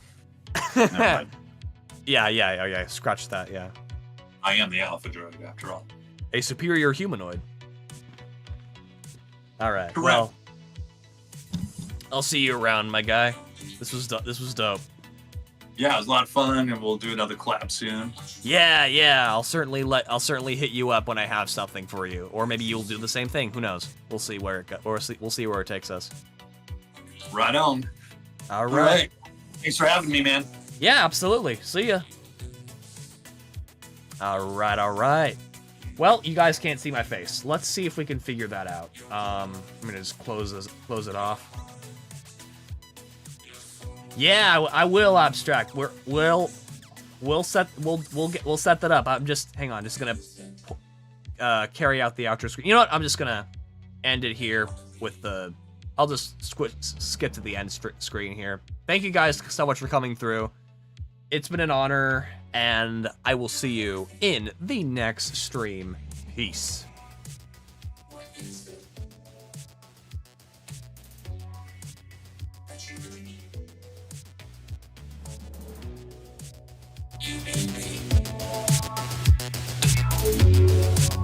I'll do anything.